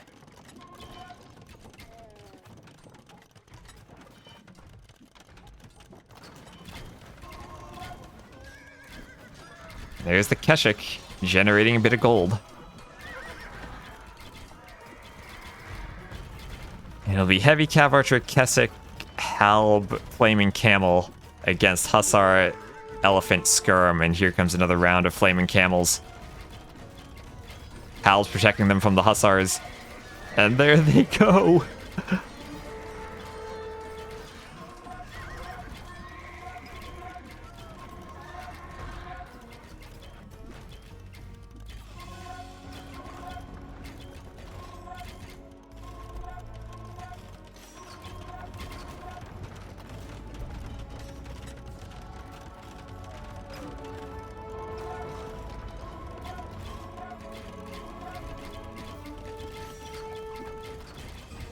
Here comes another explosion. Not being able to stop that castle, though, will definitely haunt Tato, as Vinch will still have Ballista Elephant production. But it also means for Tato that he still has the option to add in more Flaming Camels.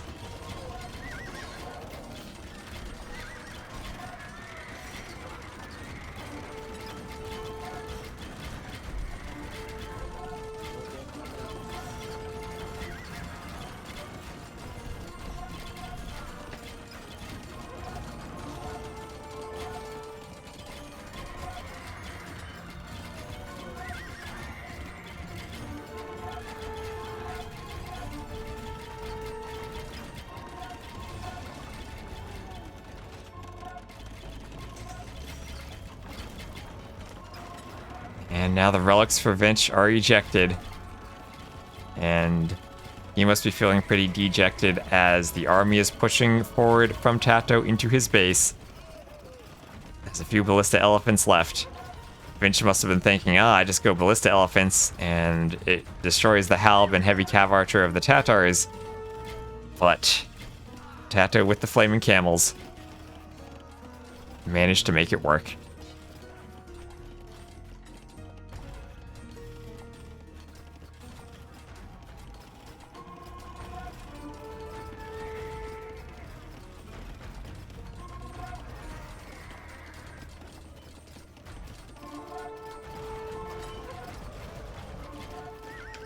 And, well, what better way to send us to our Game 7 than Tato with flaming camels?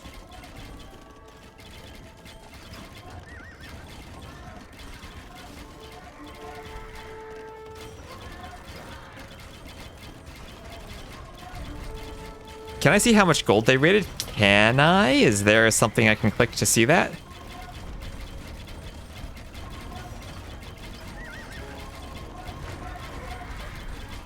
That I don't know.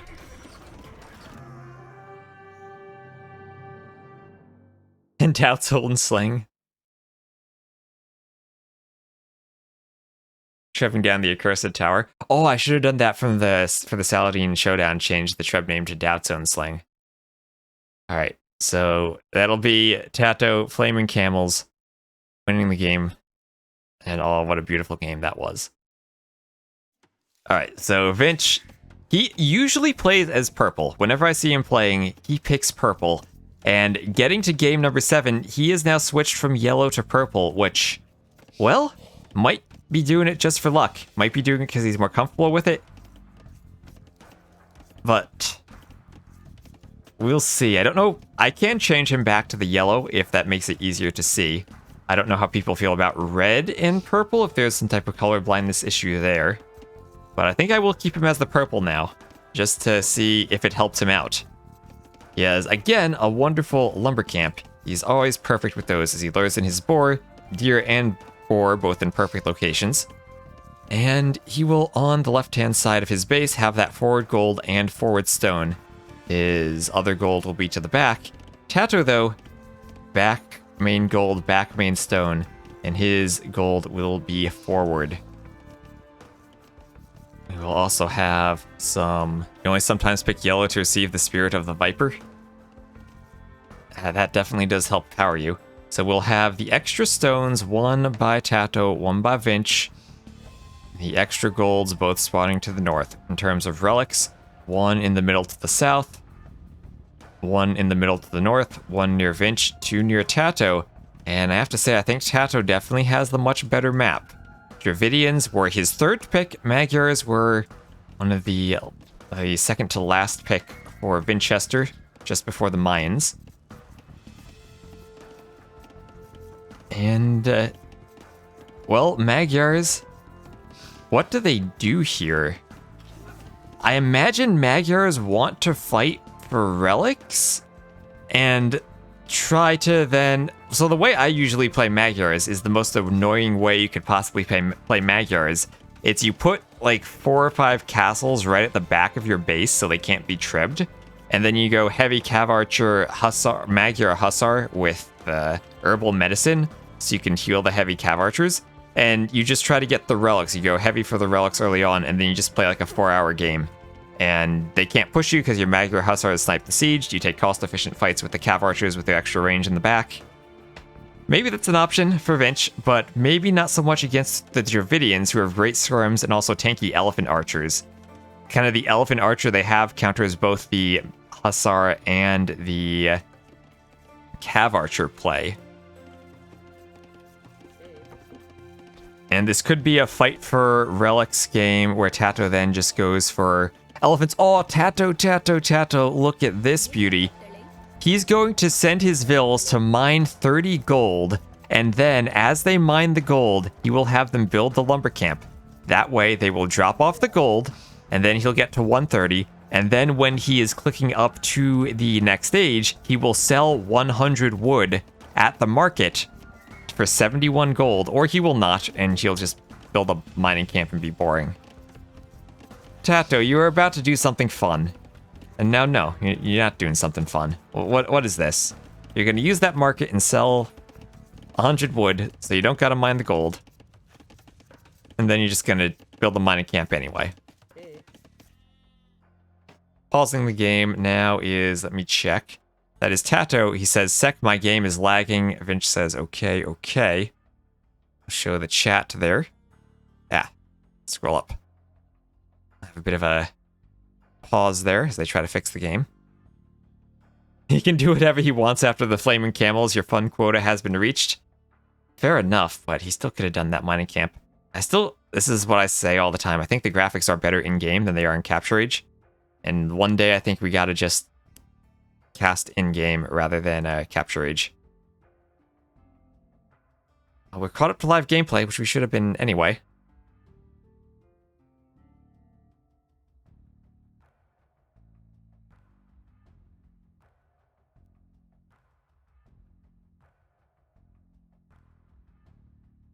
And let's maybe turn the Fog of War off. So Tato was lagging. And let's try, yes, alright. Back into Capture Age. Oh, and we'll see the game jumping around a bit as we try to recover from the pause. And feudal for both players, Tato up on 26, Vinch on 27. And we'll see if Tato throws down a barracks, leaving only one on gold because he did mine that 30 gold. I don't know if that'll be enough for him to click up, though. Usually 2 on gold gives you, like, just enough. We'll see if 1 does. Maybe it will. Might have had to have been a 40 gold mine then. Like, put 1 Vil instead of over here, down to this lumber camp.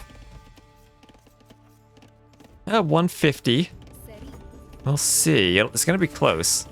But one thing Tato does not want in Game 7 is idle time, because he tries to be fancy. And he's going to send 1 Vil back to the gold, and realize that being fancy isn't going to pay off if you click up late. So they should be almost perfectly timed, actually. They both just need to make 2 trips, and they should be able to do that in feudal, as we'll have the market and blacksmith on the way for Tato. And you might need to do a force drop of the gold. Ooh, this is going to be really close. That guy needs to mine 5 more. She needs to mine 6 more. 1 Vil in the TC. This is going to be just like as close as it can possibly be. There, 190, 200, and alright, so like 35% left of that Vil. And Tato will be up with no idle time. Alright, he perfected it. The madman perfected that build. So, one thing, when the resources aren't quite in the middle of the map, that affects your castle placement. So you're not really going to go directly in the middle, because with this diagonal walls, the golds aren't even going to be there. They can't spawn on that diagonal area. So castle here, as much as it controls the middle of the map, doesn't really control much in the way of resources. And that could mean if you invest up here or down here, then your opponent can sneak out the other side and get to the other resources. So stable for Vinch, he will be going for relics. And Tato, we'll see if he adds in that barracks. Because I think this Civ matchup should favor Dravidians, but the way Tato could lose it is if Vinch does manage to get the relic advantage, and at least like a 4 or 5 relic advantage. I do not think Magyars really have an answer to elephant archers. They have to go Skirm and maybe Onager in that case. But their Cav archers will at least outrange them and have more mobility. So maybe there is some play there. Tato could lose the scout. Being converged upon by now Magyar scouts. Nice job blocking from Vinch. He's going to use 1 scout to block and the others to attack. That one, ooh, not quite, but he gets another hit. Remember, he does have that free forging. So Tato may be thinking, okay, I don't want to get in a scouts war with the Magyars. But that will result in his scout suffering a painful death at the hands of those forging scouts from Vinch. But Vinch did go 4 scouts against someone who isn't going scouts or even committing to the middle. Tato just doing 2 TCs and booming. And that means Vinch should have free reign to pick up the relics. And he's not even going to rush the relics, just going to go 2 TCs first. We'll see how quickly he adds in that monastery. Both players on Bowsaw. No idle time for either yet. And Vinch will be spreading out. Only 2 gates for Tato, so Vinch will try to control both of them. There's 2 gates for both players, this forest kind of blocking the gate near Vinch.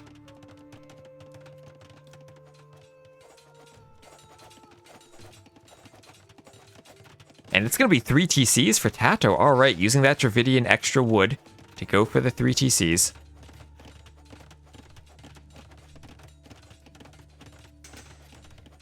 Onager heavy cav archer sounds surprisingly decent against Dravidians and force Tato into bombard cannons, which then can be sniped by the Magyar the Magyar hussars. Yes, remember, the Magyar unique unit is the Magyar hussar. They do their unique tech in the Castle Age to, Corvinian army to make their Magyar Hussars cost no gold, and they have an attack bonus against siege. They don't resist conversion like normal Hussars do, but otherwise it's a trash unit that specializes in sniping off siege, which means as long as you have the castles to produce Magyar Hussars, you have options to deal with siege. That's where I was saying the other day I played that game with Ornlu, where I was Magyars and he was Mongols, and it was Magyar Hussar versus Mangudai. Neither of us could really push each other with siege, and the game lasted over 2 hours. And it was just I collected 5 relics, put my castles in the back, and then waited 2 hours until I eventually could push him away, as he was running out of gold to make the Mangudai, and I was not running out of gold to make Cav archers. And I don't think the Civ matchup really mattered there so much as the fact that I just had 5 relics because he went for the straight boom approach. And then as much as he could pressure me in early imp, my castles were in the back, so I didn't lose them, and I didn't lose the Magyar Hussar production. We see Vinch going forward with a villager. Alright, so forward for a siege workshop, not even for a monastery, for the workshop. And he must be thinking he doesn't like the late game matchup, doesn't like the ability to go Onager along with the HCA and Magyar Hussar, and instead is going to look to pressure Tato.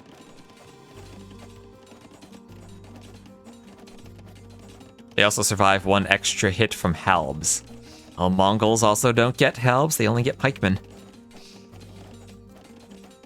So they really don't have a great way of defending the Onagers other than they need to get good attack grounds and use their speed to run away. So replacing the lumber camp there is Tato, still going pretty heavily for this boom. And maybe one of the things he didn't do, which we had seen some players do, is outposts along your walls along with Town Watch to help you spot those forward attacks. So it will now be a workshop and a monastery, and Vinch has the option to get now all 5 relics. And this wouldn't be a situation where I would mind Vinch doing a second monastery in his base just to walk the relics back. Oh, wait, no, that's not a monastery, that's an archery range. I thought that was a monastery. Never mind. I thought he was going to do a monastery to get relics, but no. It's a manga. He got me thinking he's going to go for a siege tower for a second there, but no, it's a mangonel. 2 mangonels. Tato going for a barracks and a defensive monastery. As once the mangonels shoot, he will see them.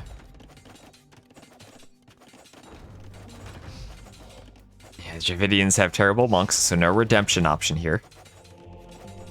Monks still necessary against potential knights. Tato again with the backstone can go for a castle defense, doing the gold mining upgrade.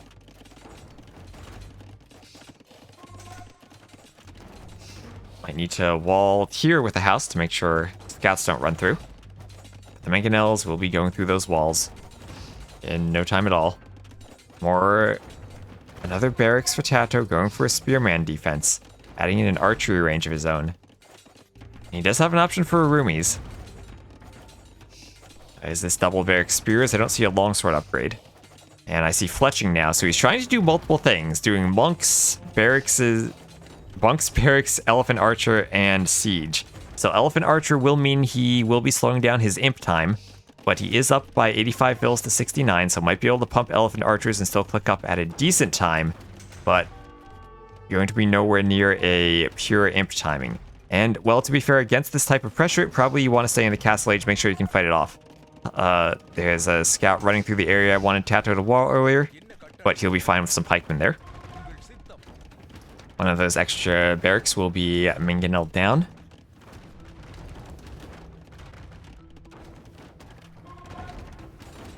So he's just making pikes. Crossbow on the way for Vinch. Again, feeling the pain of that crossbow upgrade being more expensive. Can't really pressure with them. Still not really a fan of that change. Here come the elephant archers. Vinch will see them. Also going to see the defensive mangonel. But 1 mangonel against 3. Mangonels can hit the pikemen. And nice hit by Tato there. Getting 1 mangonel. If he can trade... Oh, he trades 1 for 2 and gets a lot of HP off the 3rd, so the elephants can now pressure that and take it out. The elephants can tank a few mangonel shots. And without monks to back this up, 1 HP, the elephant needs to shoot it, and it does. Tato has cleaned this. The elephant archer defense has worked. I don't know if he even needed the pikemen. Might have just been able to go for the Mangonel and elephant archers. But now has to deal with Vinch getting the relics. The monastery is in his base, so he wants to get the relics and keep them at home. Elephant archer is an underrated unit. It was underrated as a unique unit, too, I think. But on arena, I think it is a very, very good unit. Now, Vinch trying to go skirms. Skirms will kill these archers. They are not the Bengali ones that resist the bonus damage. They will be taking that full bonus damage. They can heal over time. And Mangonel is now out. Let me just double check what the Dravidian bonus is. They attack faster. Alright, so they're like Ethiopian archers on the elephants attacking faster. Almost.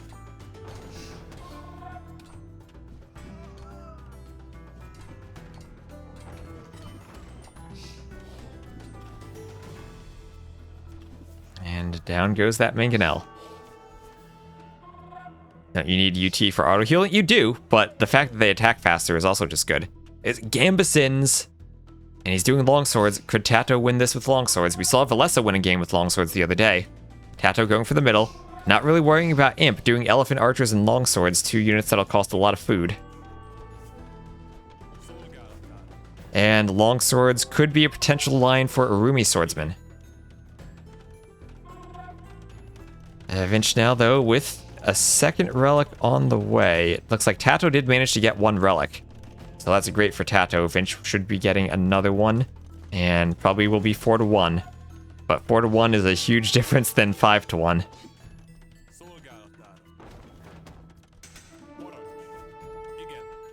I mean, 3-2 would be much better.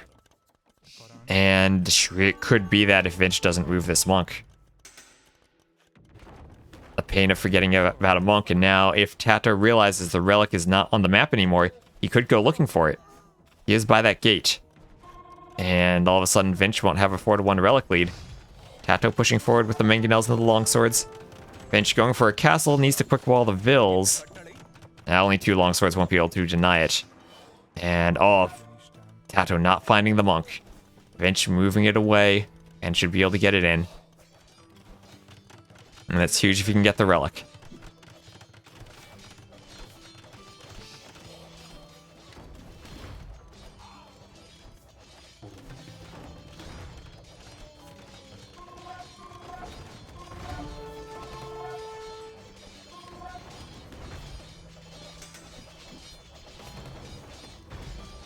Tato on the way to Imp.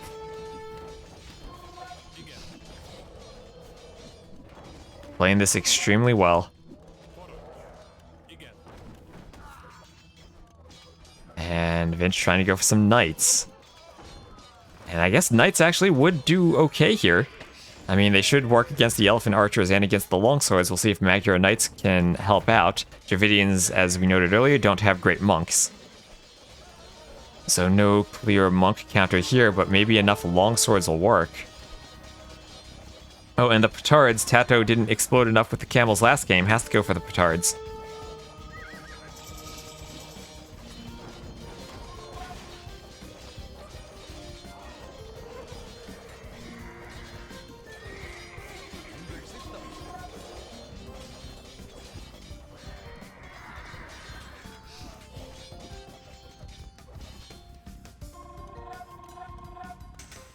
And Vinch is pretty far behind. And having had a 3-1 lead, Tato looks like he's on the brink of bringing this back. Vinch does have 4 relics, but now needs to deal with the longswords. Hasn't really gone into those cav archers that the Magyars usually like. Has garrisoned the TC, but 2-handed swordsman is in.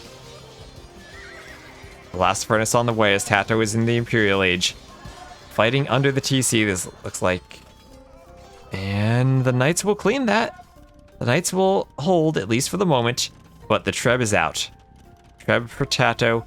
And where does he go? Does he go for the TC or the castle? Looks like he goes for the TC first. He'll use the elephant archers to prevent the Vills from walling, and he's going to go for the castle. Vinch, he's slipping out everywhere he can, trying to go both to the sides to mine the golds, and he knows Tato's pushing the front, but elephant archers are not that mobile. He can't hit everywhere all at once. or at least not at 163 population. Tato needs to get fully popped. The knights trying to avoid the elephant archers and take out the trib, but they don't get it. A few halbs mixed in for Tato to deal with the knights. And thumb ring for Vinch. Vinch stuck in the castle age. The TC goes down. The castle for Tato is going up.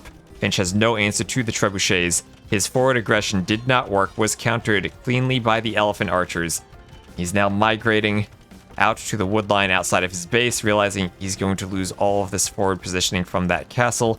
Tato just needs Bracer to start hitting that gold. Longsword's OP. Longsword, Halb, Elephant Archer OP. Dravidians finally might be getting a win. Now we just need some more roomy swordsmen.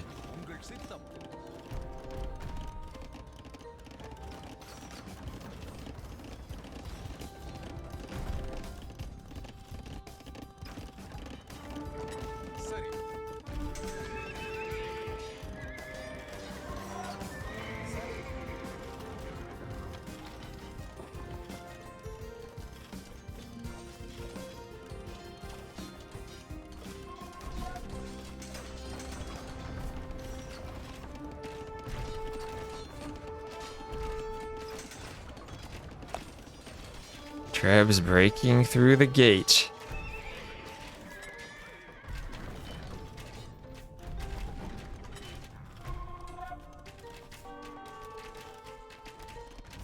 And things looking pretty bad for Vinch. He's now going to go for the castle in the back. And the last-ditch effort to survive. But Tato, with the score lead, able to pressure the monastery. Vinch has clicked up to Imp. TC in the back. But by virtue of using the flaming camels against the Khmer, Tato got himself to this game 7.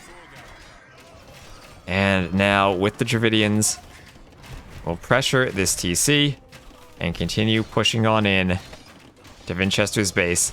A few crossbows out, but just against elephant archers. Vinch about to lose the relics. These forward stables being cleaned. The archery ranges in the middle were cleaned. Vinch up to Imp, but down to 130 pop against 180 for Tato.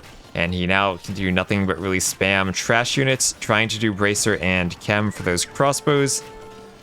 Again, that's Bracer and Chem against elephant archers. They don't have... Oh, they do. They do have their archer armor, and Tato will do the final armor. And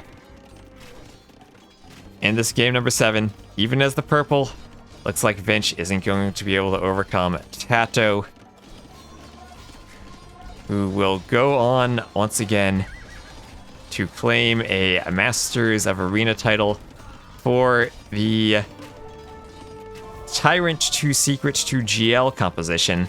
The previous 3 champions were Viper, Doubt, and now Tato.